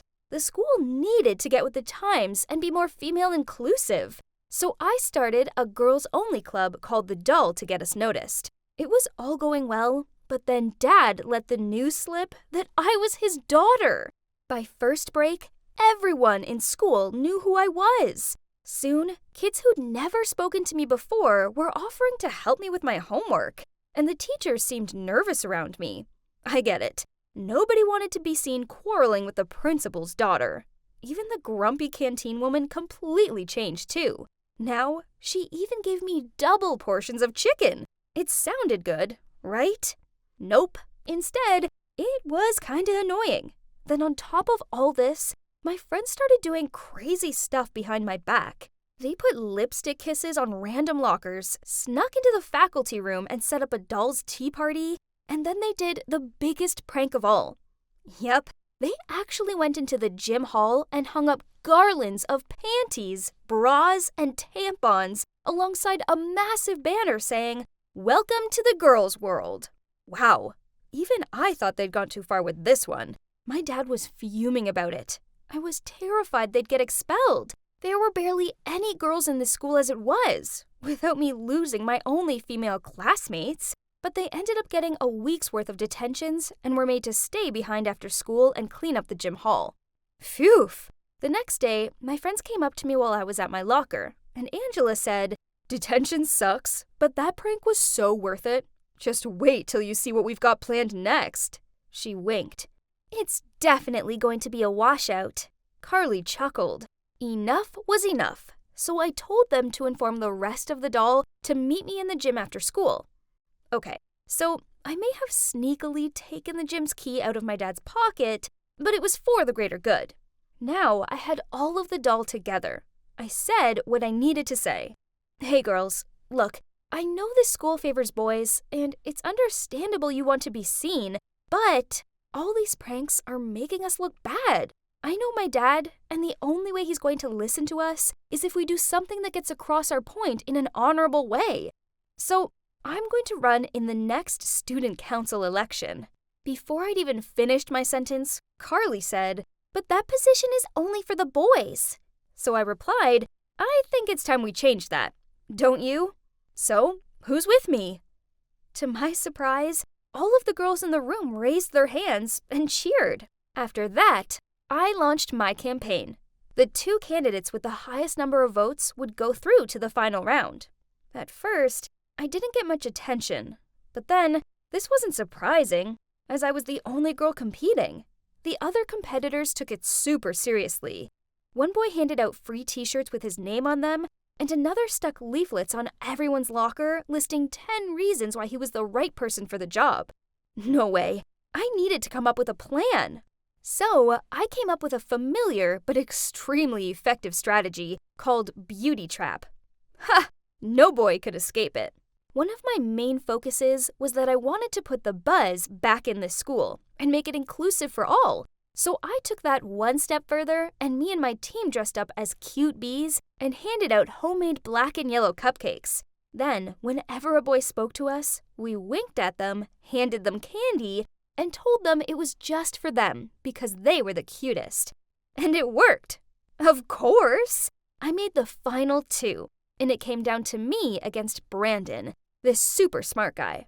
So now all I needed to do was work on my presentation, which I'd give in the schoolyard. How boring it was! So a bright idea crossed my mind. Why didn't we combine the finals with a prom night, where students could not only vote for the potential president, but also dress up and socialize? I told my team about my amazing idea, but to my surprise, they looked doubtful. "The teachers will never let that happen. They are so anti-parties, it hurts," Carly said. "You just leave this to me." I smirked. My dad may have been strict, but he was no match for me. So that night, after dinner, I told him my plan. At first, he was so surprised and didn't agree, as he said that we couldn't combine the election ceremony with a singing and dancing party, as it would take the dignity out of it. Ugh! My dad was stuck in the past. So I said, "But Dad, it'll be a good opportunity for all the students to hang out with each other. Me and my friends will decorate the hall, find a DJ, sort out the food and drink, and do everything else. I know you have your reservations, and I get that, but prom is an important event for us teenagers. We learn so much from them: how to dance, how to feel good about ourselves, how to mix with each other. Plus, we need this, and I promise I won't let anyone spike the punch. In fact, we won't even have punch." It took a lot more pleading and persuading, but eventually he sighed, then said, "Fine, you can have your prom, but don't let me regret it." I squealed in excitement, then rushed over and hugged him. He looked shocked, as thinking about it, this was the first time I'd hugged him in, well, years. I have to admit that it kind of felt good. I instantly messaged the group with my good news, and they replied with memes, love hearts, and dancing emojis. And the talk soon turned to what we were going to wear. See? Being friends with the daughter of the principal had many advantages, right? I'm not going to lie, organizing a prom was hard. But luckily for me, I have amazing friends who helped me all the way. Carly sorted out the decorations and found a DJ, and Angela was in charge of tickets.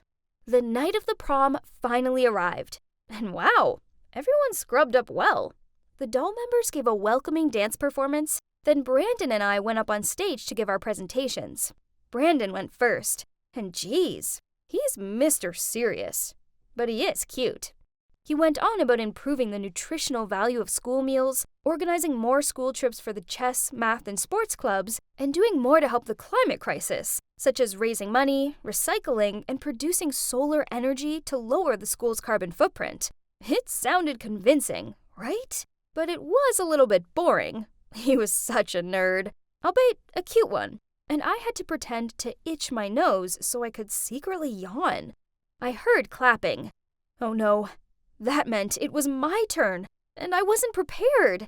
The prom had taken up my time and, what should I say? That's when I looked over at my dad, who was standing at the back of the room, and I saw him nod at me. So I took center stage and decided to let my heart do the talking. Hi, guys and girls. Some of you may know me as the rebel girl who stirred up trouble when I first arrived here, while others may just know me as the principal's daughter. The truth is, I'm just a normal student like the rest of you, one who had some major doubts about coming here. I could hear some people whispering in the crowd, but I kept calm and carried on. I didn't think I'd like it here, but it turns out I was wrong. I've made some amazing friends, and I've grown to really kinda like this place. However, the outdated attitude toward the female students frustrates me. Times have changed, and we belong here too. So it's only right we have our own uniform, clubs tailored for us, and please, no more bench presses. Girls are just as good as boys, if not even better. For example, we, the awesome girls in the doll, set up this party all by ourselves. Together, let's make our high school life more brilliant and inclusive for all, because this school has something special, and I want everyone to see that with a little care and attention, it can truly buzz. Wow, I'd done it. All of the students cheered and applauded. Even Brandon patted me on the shoulder and said, "Well done. Your presentation was so convincing. You've got my vote." Then he winked at me. OMG. What did that mean? After that, I joined my friends on the dance floor and made the most of the amazing dance we'd organized. Finally, it was the results time. One of the teachers went on stage with the envelope containing the winner's name. Then she opened it and said, "With 2/3 of the votes, you've chosen your winner, and it's Nicole." I couldn't believe it! I'd done it! I'd actually won! When I walked off the stage, Dad came over and hugged me tight. Then he said, "Darling, I'm really proud of you." And that was it. Now I'm the president of the student council, and as I promised in my presentation, I'm making this school an inclusive place for all. Now we have more activities for girls, including a cheerleading club. Although, of course, boys can join too. We even have a girls' uniform, so I don't have to wear those hideous baggy pants anymore. Now, everyone seems happier here, including me. Mom heard about my change in attitude and invited me to come back home. But I can't go back. I belong here in this school with my new friends. Maybe, just maybe, I do love this place after all. Who'd have thought it? It's crazy, huh?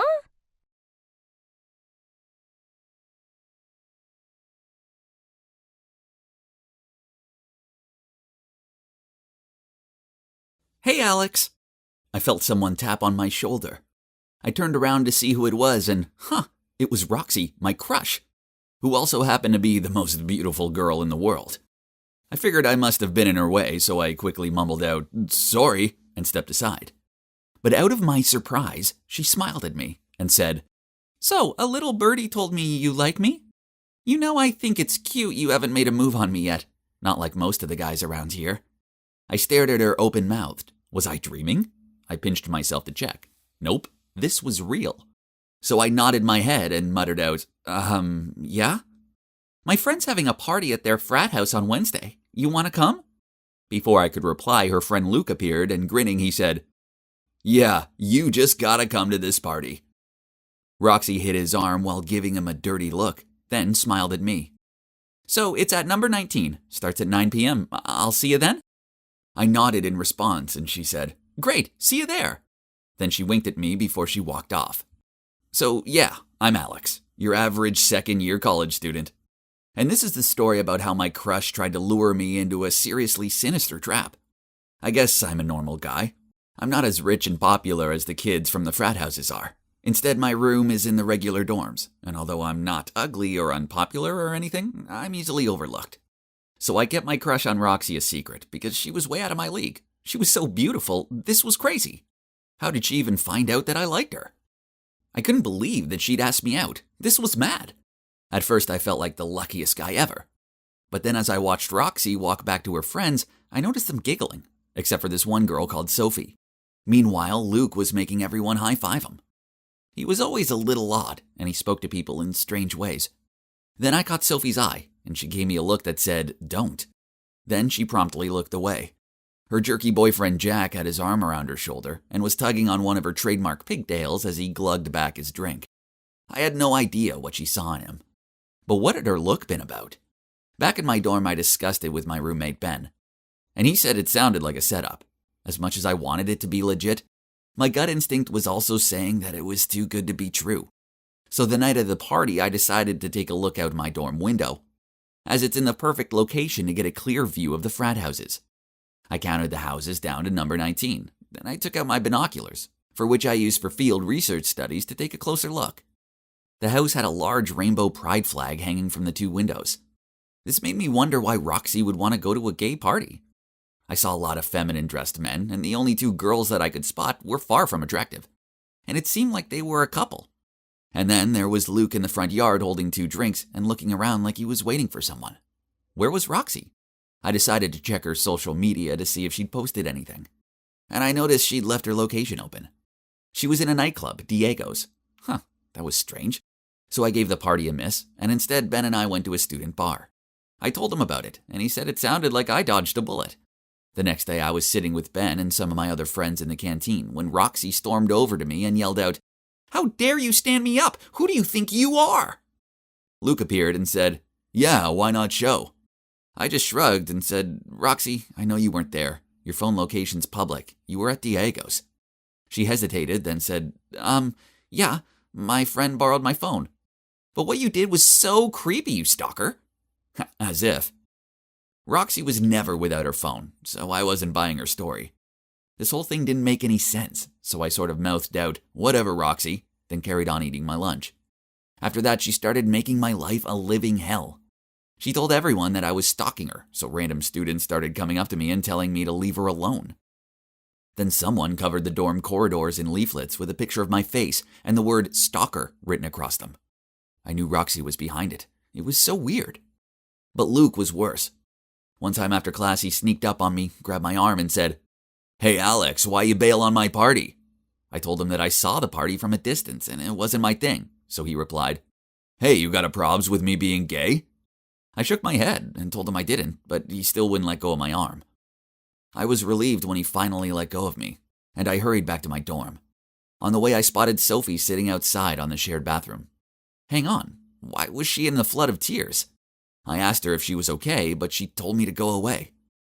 Although I didn't want to put my nose where it shouldn't be. But I wasn't heartless, so I left her my bottle of water before I walked off. I said, "If you want to talk about it, I'm here for you." I was unlocking my dorm room when I heard someone cough behind me. I turned around to see Sophie standing there. She thanked me for the water and she said she wanted to talk. I let her into my room and she sat on my bed. And staring at her feet, she said in tears, "I caught Jack and Roxy by the locker rooms, but when I confronted them about it, they just shooed me away."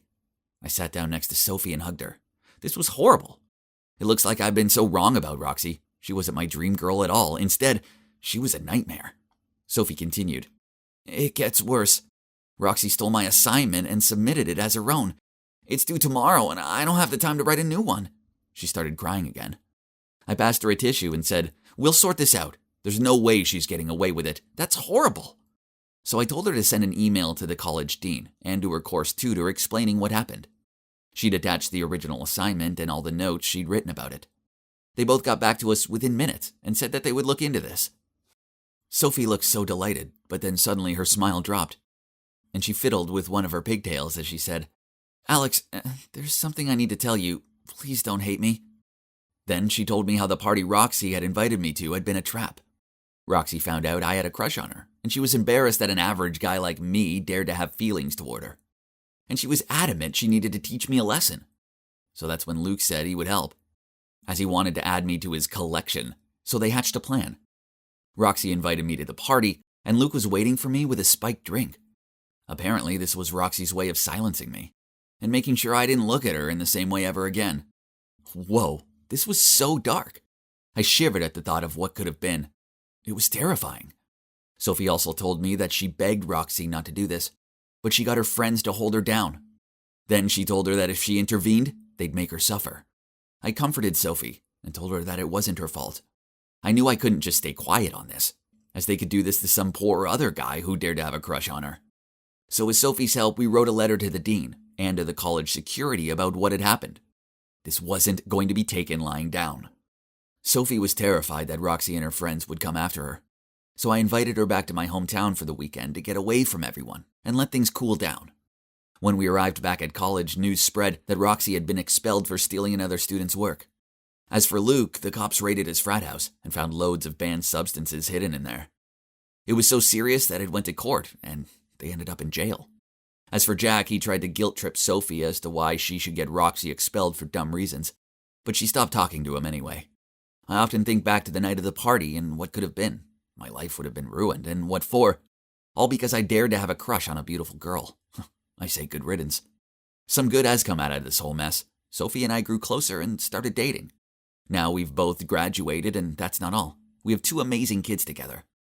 I love my beautiful family with all my heart, and I just want to protect them from all the bad in this world.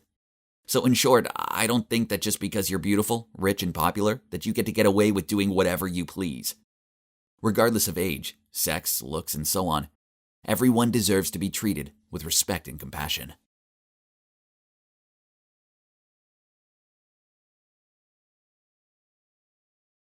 So, the data needs to be collected by Friday so we can... I lowered my head and stuffed a pretzel into my mouth. Danny, are you eating? My boss glared back at me. I wiped my mouth onto the back of my hand and with cheeks full of food muffled out, No, of course not. It turns out my eagerness to eat a delicious, salty, crunchy pretzel during a work meeting, I'd forgotten to turn my microphone off. Oops. Hey, so I'm Danny, and I'm in love with food. Why, you ask? Well, food's the one thing that's always been there for me. Through the good times and the bad, it's never let me down. All it takes is a hamburger with extra cheese and a salted caramel cheesecake, and I'm a happy girl. Gee, I'm salivating just thinking about it. But then my love of food almost cost me everything. Here's how. So after the pretzel incident, my boss fired me. Harsh, I know. This left me with no job, and as a result, no money to buy tasty snacks. What a bummer. One night, I was lounging on the couch, watching a movie and daydreaming about eating a triple chocolate sundae, when Jake, my boyfriend, sat down next to me with a huge bowl of candy and started telling me about his work colleague's birthday party. Ooh, candy. I grabbed a handful and started shoveling it into my mouth. Thanks, Jake. He knew the way to my heart. In between munching, I asked him, Can you bring a +1? I want to go with you. Please. He shrugged and said, Sure. I clapped my sticky hands together. Ooh, a party! This was so exciting, as parties meant there'd be food and lots of it. As soon as we arrived there, I made a beeline for the buffet table. OMG! This was amazing. There were club sandwiches, mini pizzas, and potato salad bowls. I lifted the entire serving bowl up and started spooning the food into my mouth. Then some woman appeared next to me. Frowning, she said, excuse me? Please, can you not eat out of the serving bowl? With my mouth full, I replied, "Oh, sorry, it tastes so good." Then I placed the bowl back down and grabbed a handful of potato chips. As she walked away, I heard her mutter under her breath, "What a greedy guts." Eventually, Jake grabbed my arm and led me out of there. He was sulking and could barely meet my eye, so I asked him what was up. "What's up?" he grunted. "Do you even need to ask? You sit around all day eating everything out of the cupboards. Then when I bring you along to my colleague's party, you hog the buffet? It was so embarrassing." This bummed me out. I guess maybe I could have a little more self-control around party food. And I guess I did need to find a job. Besides, having money meant I could buy better snacks, and I wouldn't have to keep on taking Jake's. So I got a part-time job at my local cinema, on the popcorn counter. That sweet, buttery popcorn smell. How I adored it. I couldn't help it. It was there staring at me in all of its warm, golden stickiness. So in between serving a customer, I sneakily stuffed some into my mouth. "What are you doing?" My heart stopped as I heard a familiar voice behind me. I turned around and came face to face with my manager. I denied immediately. I wasn't doing anything. As popcorn popping out of my mouth, they shouted at me and accused me of eating all the profits. So unfair. So you guessed it, I was fired. Again. I arrived home early with a tear-stained face and a bag full of my favorite chocolate treats to cheer me up. Jake looked over at me from the couch and asked me what was up. I slumped down next to him, pulled the wrapper off a chalk bar, and said, "I got fired again. I couldn't help it. It's popcorn. It's too tasty. Does this world need to be so cruel?" Then I took a bite out of the chocolate. Delicious. Jake shook his head, then sighing, said, "Danny, admit it. It's your gluttony that gets you into trouble."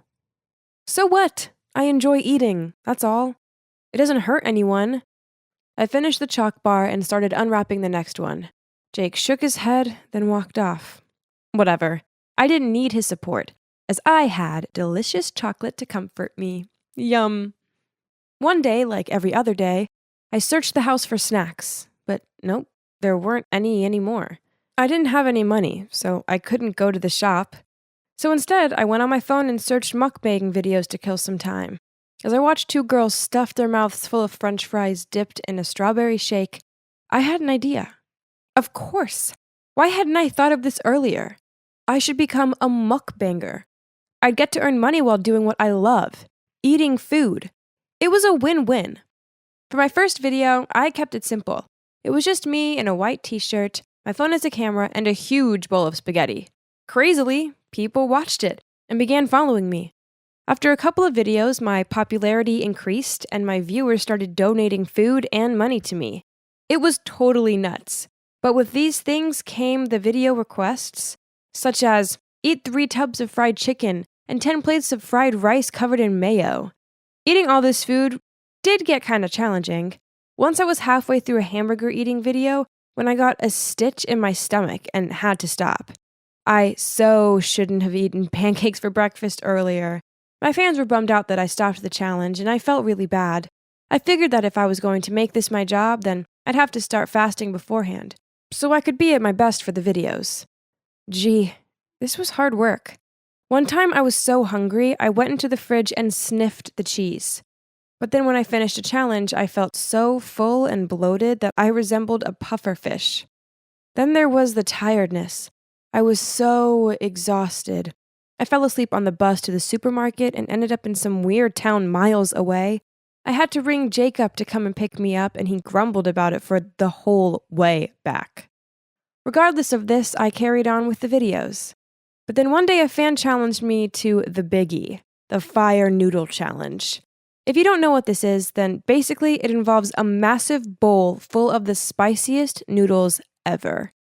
I took a mouthful of the noodles and OMG, I couldn't feel my tongue or face. My nose was running, and I had to stick my tongue out to check if it was still there. This was just too much.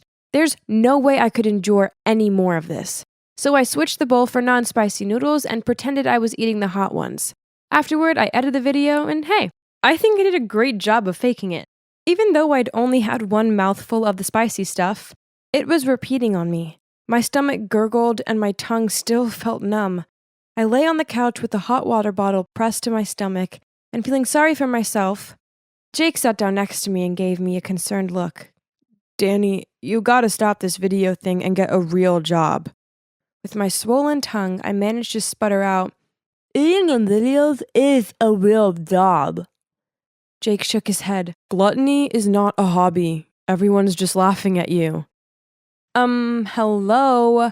I was being paid for eating, and these videos help many lonely people out there to have company during a meal. They were laughing with me, not at me. Jeez, Jake was so boring at times. Between the spicy noodle challenge and some weird bug eating challenge in which I used jelly worms covered in chocolate instead of the real deal, faking became the norm for me. Soon the articles started circulating saying I was a fake eater. Posts such as, "She's faking all the time," and "No wonder she's still in shape," popped up everywhere. After that, I had no choice but to live stream eat. Lots of my fans encouraged this, but it was hard work.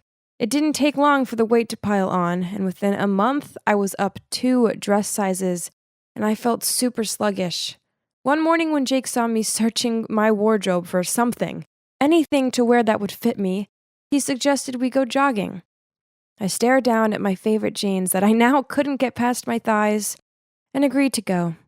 I had made it to the end of the block and whoa, it was hot and I couldn't breathe. I was crouched over, clutching a fence for support when a pregnant woman walked by. "You're such an inspiration, running at your age and after giving birth. Even without this one," she clutched her bump, "I wouldn't be able to manage it." What? Did she think I just had a baby and I was old? Oh, great. And now Jake burst out laughing too. I felt terrible. Did I really look that bad? This lingered in my mind, so I ended up going online and ordering some weight loss pills. I started taking them, and within a week, I had breakouts, stinky breath, awful wind, and I felt like a slug. Then one time I was in the kitchen taking the pills when Jake walked in, saw what I was doing, snatched them out of my hand, and said, "Danny, look at you. You're a mess. You have to stop the pills and stop the videos." I was angrier than a nest of disturbed wasps, so I snatched the pills off him and kicked him out of the room. Then I yelled, "You don't get it! Just leave me alone!" Jake didn't say much to me after that, and I carried on with my mukbang bubble. Soon I hit 100,000 subscribers, and to celebrate, I went live with the table packed full of my favorite foods, fried chicken, pizza, donuts, and so on. I was stuffing my face when I felt so hot and sticky the room began to spin. I slurred out, I don't feel so good." Then I fainted in the middle of a live stream. I woke up a few hours later in the hospital with a drip in my arm and a serious-faced doctor glaring down at me. They told me that I had high cholesterol, and if I carried on like this, I'd end up with diabetes and stomach bleeding. Well, that was it. I burst into tears and vowed that I would make some big changes. I love eating. That will never change. But I just can't do the mukbang videos anymore. Now, I still enjoy food, but I don't overindulge anymore. Oh, I also have a new job working in a restaurant, and amazingly, I've managed to resist eating all of the tasty-looking food. I'm on the way to becoming the cute, confident version of myself again. And from now on, if I'm happy, sad, or whatever, well, I talk to Jake about it instead of turning to food. I will always love food, but I guess I eventually figured out that I love my health and Jake even more. Shh, don't tell him that. It'll give him a big head.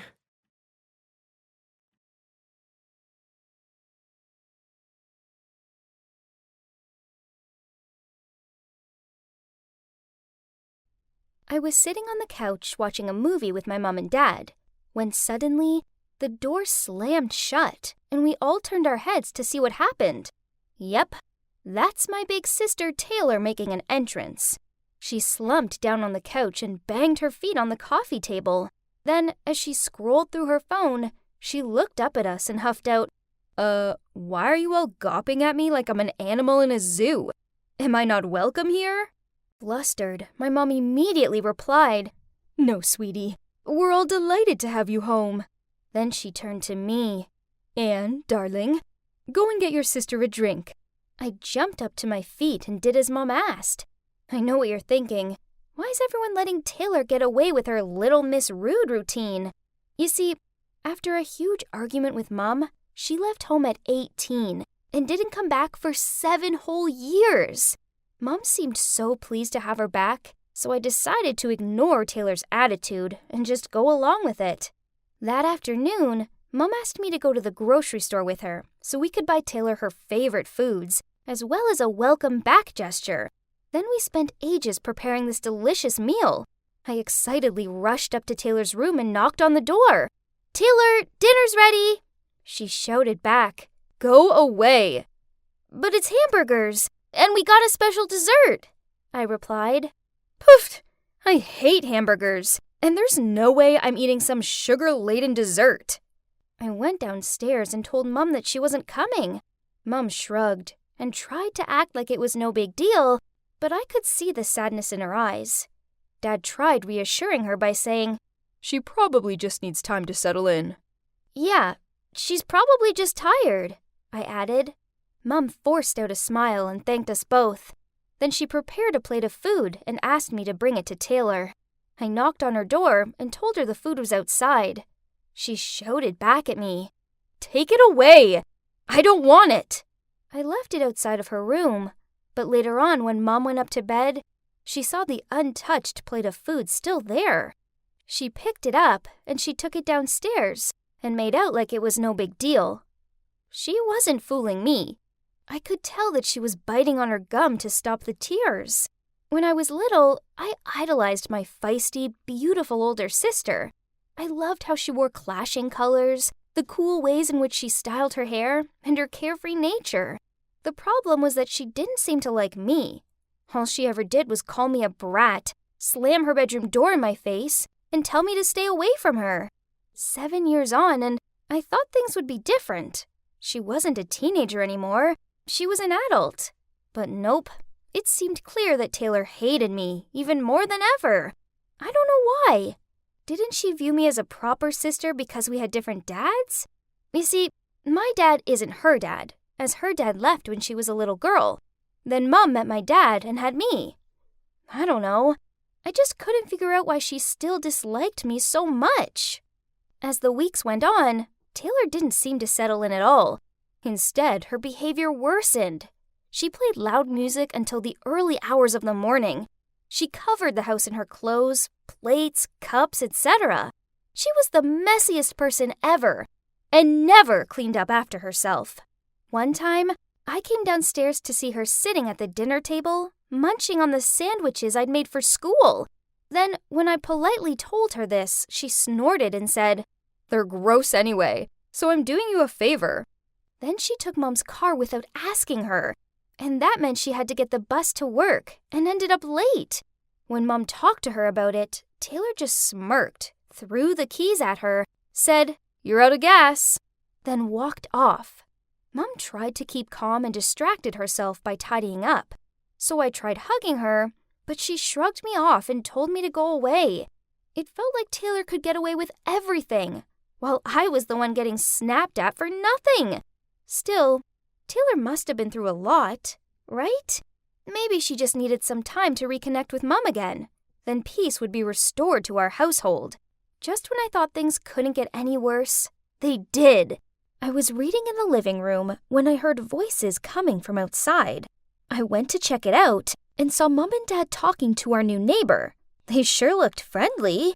Then Taylor appeared and grinning said, "Making friends with the neighbor, are you, Mom?" Mom flustered out, "Taylor, this is Bill, my old classmate and our new neighbor. Isn't it a small world?" "So, you're Mom's age?" "Whoa, you don't look like it." "Hang on, didn't you say you had a crush on some Bill?" "I see why. It's just a shame you rushed into remarrying, isn't it?" Mom and Bill gave awkward looks, while Dad was gritting his teeth. Uh-oh, he didn't look happy. "Lovely to see you, Bill," Mom muttered out before she pulled Dad and Taylor inside. Behind closed doors, she frowned at Taylor, but she just shrugged and left. This must have been playing on Dad's mind, as that evening I overheard him question Mom. "Why did you never mention this bill before?" "Honey, it was just a slight crush when I was a teenager. You know how it is." "Yeah, sure." Dad scratched his head. Now I was stuck in the middle of all this tension, and it was all down to Taylor stirring the pot again. Then a couple of days later, Dad came home from work and immediately started freaking out. "The bank called. Apparently I spent an obscene amount of money in a watch store. Was it you?" Mom shook her head. I didn't know anything either. Then Taylor piped in. "Speaking of buying stuff, we do need to get something for Bill's birthday. I mean, he did invite all of us, so it'd be rude not to." Uh-oh. I know Mom hadn't got round to telling Dad that Bill had invited the whole family to his party yet. Dad gave Mom a skeptical look and snarled, "Oh, I see. You used my money to buy your high school sweetheart an expensive watch?" "Listen to yourself! You're being ridiculous! I'm not going to stand around and listen to you accuse me like this." Then Mom stormed off. I really wanted to tell them how this morning I'd seen Taylor lingering in their room, looking suspicious. But how could I bring this up when the atmosphere was so intense? I decided I needed to confront the source of the problem, Taylor. When it was just the two of us, I said to her, "I know it was you. I saw you snooping around Mom's stuff." She just shrugged and replied, "Little Anne, seems you're smarter than you look." "Yeah, I did it. So what?" "Why are you being so cruel? Mom and Dad might split up because of you." To my shock, she grinned and she said, "Well, that is my plan. Why should you get to play happy families when I'm stuck here without my dad?" "What? How could she be so selfish?" I couldn't hold back my frustration anymore. "How can you do this to Mom? I won't let you get away with this." "Is that so? And what exactly is a quiet mouse like you gonna do about it?" Then she shoved past me and walked off. I know I needed to tell Mom, but this meant breaking her heart. I was going to do it. I just needed to find a gentle way of telling her that her beloved daughter got a buzz out of ruining her life. But then, before I had a chance to figure this out, something terrible happened. The next day, I arrived home from school to find Mom and Dad in the kitchen. Dad had his arms folded and a stern look on his face, and Mom was in tears as she sadly peered down at some papers on the table in front of her. Divorce forms. What happened? "Anne, you have to believe me. I didn't cheat on your father." Then Dad interrupted her. "Stop lying. I can see it with my own eyes." Then he slammed a stack of photos onto the table. In the photos, Mom was kissing Bill in a cafe. Huh? This didn't make any sense. "I don't understand. I didn't meet Bill yesterday. I met my friend Sandra." But Dad just got even more furious. Then he pulled his suitcase towards the door. "Stop lying. I can see what happened clear as day. I can't trust you anymore." Then he left. Mom cried harder after that. I didn't know what to say or react. I wanted to believe Mom, but those photos told me differently. Suddenly, the door opened and Taylor strolled in, looked at Mom crying her heart out, and gave a delighted smirk, then went upstairs. That's right, Taylor! She must have something to do with this. So I kept an eye on her. As I passed her room, I heard her on the phone. And without a second thought, I went to find Mom and dragged her upstairs. "Anyway, I owe you this time, dude. Yeah, those photos did the job." "Yeah, thanks. Your Photoshop skills are brilliant. They look so real." My mom froze. A second later, she pushed the door open. Then Mom looked at Taylor and mouthed the word, "Why?" Taylor burst out laughing, shrugged, then replied, "It's payback for loving her." She pointed at me. More than you love me. I want you all to suffer for living happily together. Why does she have you both, while I have nothing?" Furious, Mom slapped Taylor across the face and shouted out, "I'm ashamed of you, and I want you to leave right now." Taylor clutched her face and snarled back, "With pleasure. I hate it here anyway." Then she stormed out of the room, slamming the door behind her. I hugged Mom, and we both started crying. My happy family had been destroyed, and all because my sister was jealous and thought Mom loved me more. It was all so crazy. Then, later that evening, Mom received a call from the hospital. Mom's face dropped when she told me that Taylor had been in a car crash. We rushed to the hospital, and the doctor told us Taylor needed emergency surgery. But as she'd lost lots of blood, she needed a blood donation. The problem is that she had a rare blood type, but luckily, Mom had the same. So without any hesitation, Mom told the doctor to take as much blood as Taylor needed just to save her. After the blood donation, Mom didn't recover as fast as expected. Instead, she turned weak and needed medical care. So now, Taylor was in the surgery room, and Mom was in the intensive care unit. This was terrifying. What if I lost them both? I called Dad and spilled out everything that had happened to him, and he immediately rushed to the hospital. The wait was agonizing, but when the doctor came and told me they were both going to be okay, and I could go and see Taylor, I cried with happiness. Seeing her lying there bruised and afraid, I saw a vulnerable side to her that I hadn't seen before. So I took her hand and told her what Mom did for her. She looked embarrassed and turned away from me and muttered out how sorry she was for everything. After that, I visited them both every day. Dad came to the hospital too, to check they were okay, but he waited outside of Mom's room, as he knew she was still mad at him. Finally, Mom came home. Then a week later, Taylor was also discharged. We went to pick her up, and even though Mom and her didn't talk, I could feel the warmth between them. That night, we were having a cozy dinner. Taylor coughed to clear her voice, then said, "Guys, I want to say something. I know I've been a total brat, and I'm sorry. Mom, I thought you didn't love me because I was a reminder of your previous life, and I was ruining your new, happy family vibes. But now I realize how sacred the mother-daughter bond is. You never left me out. I left myself out. And Anne, I'm sorry I haven't been the big sis I should have been for you. I was jealous of you, but I was wrong to be that way. I hope you can both forgive me." Dad also apologized to Mom for misunderstanding her.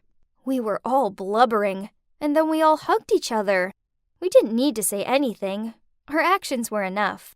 We were family, and we loved each other. Families aren't always straightforward, but family is family, through the good times and the bad. And they're always worth fighting for, regardless of how out-of-this-world annoying they can be at times. Trust me, I know all about it.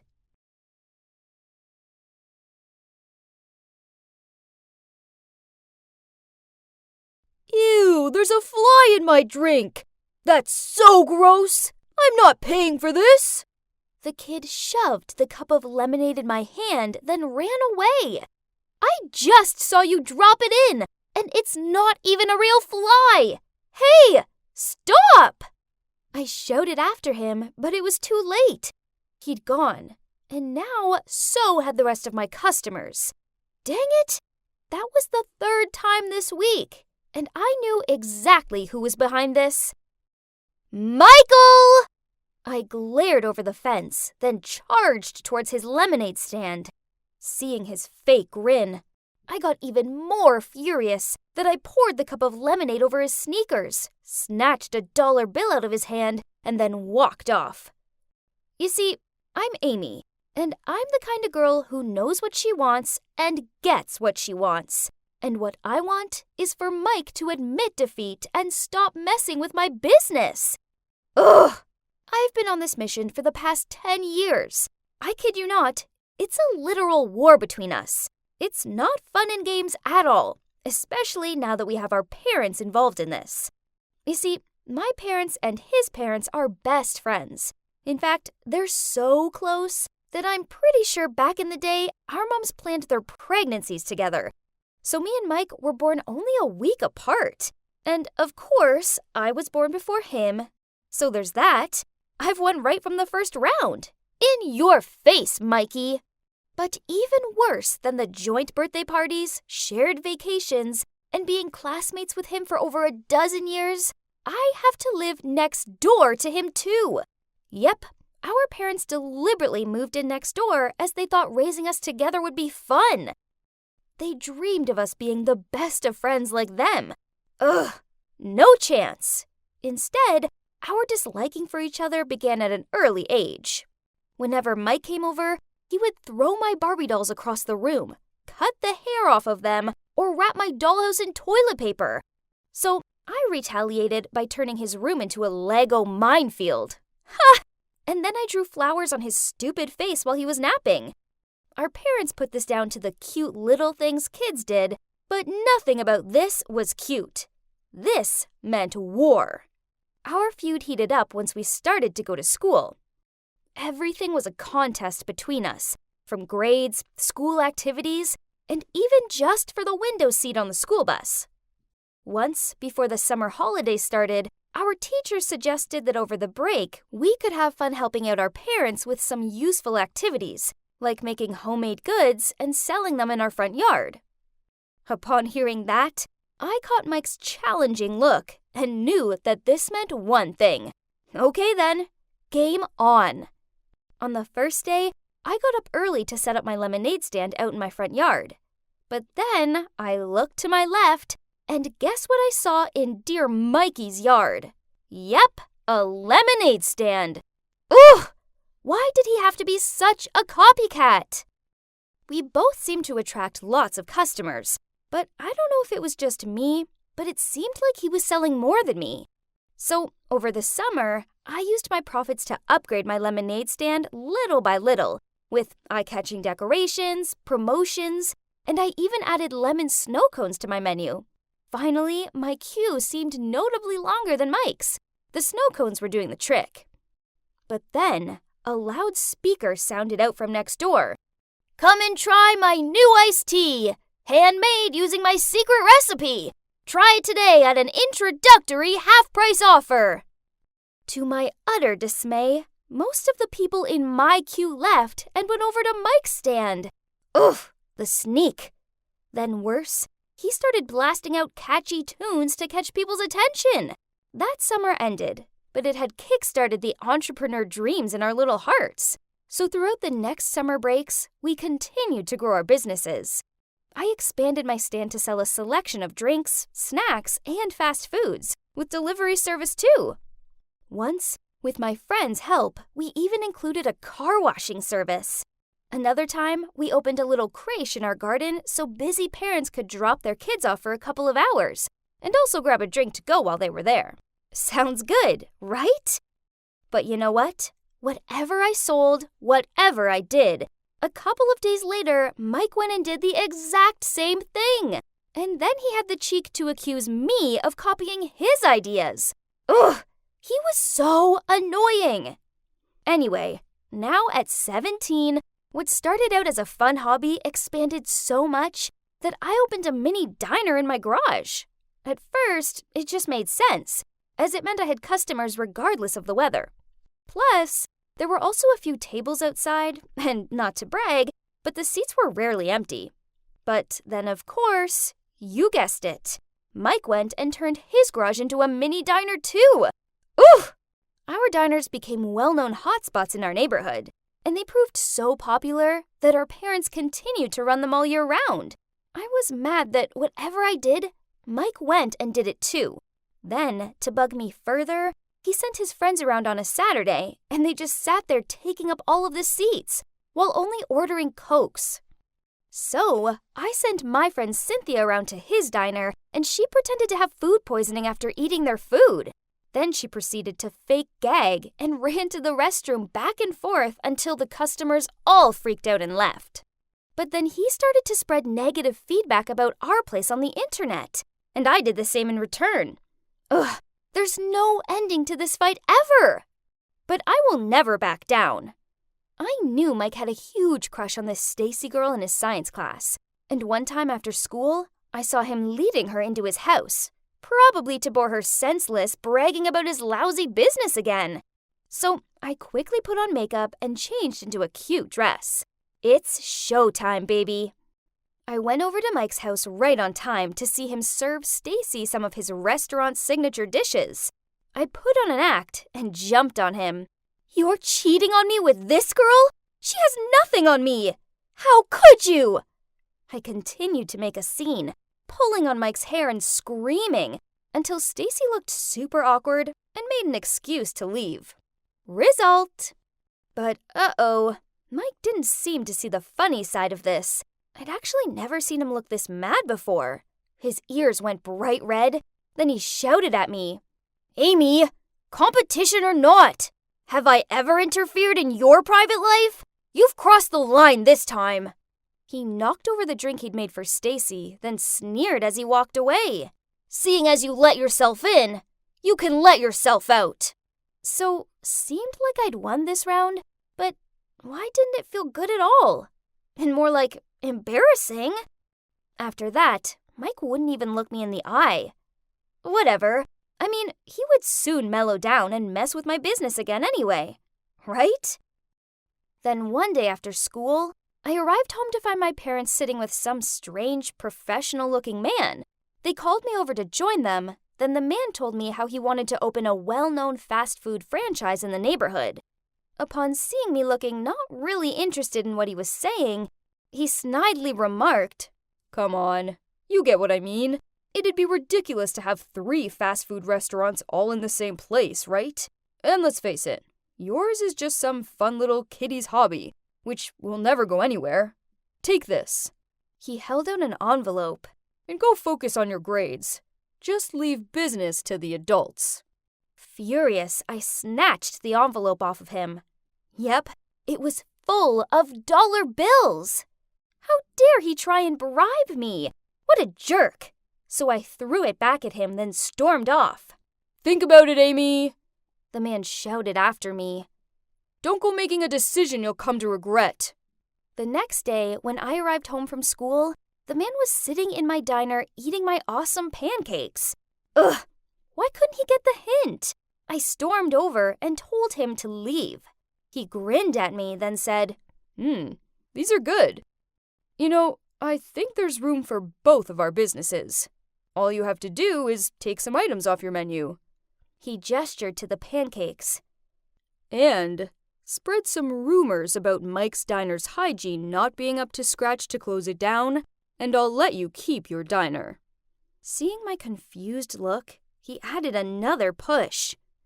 "I'm only telling you this because I know you're a smart girl. Smarter than that boy. So, choose wisely." Well, that's true. I am smarter than Mike, but this was crazy.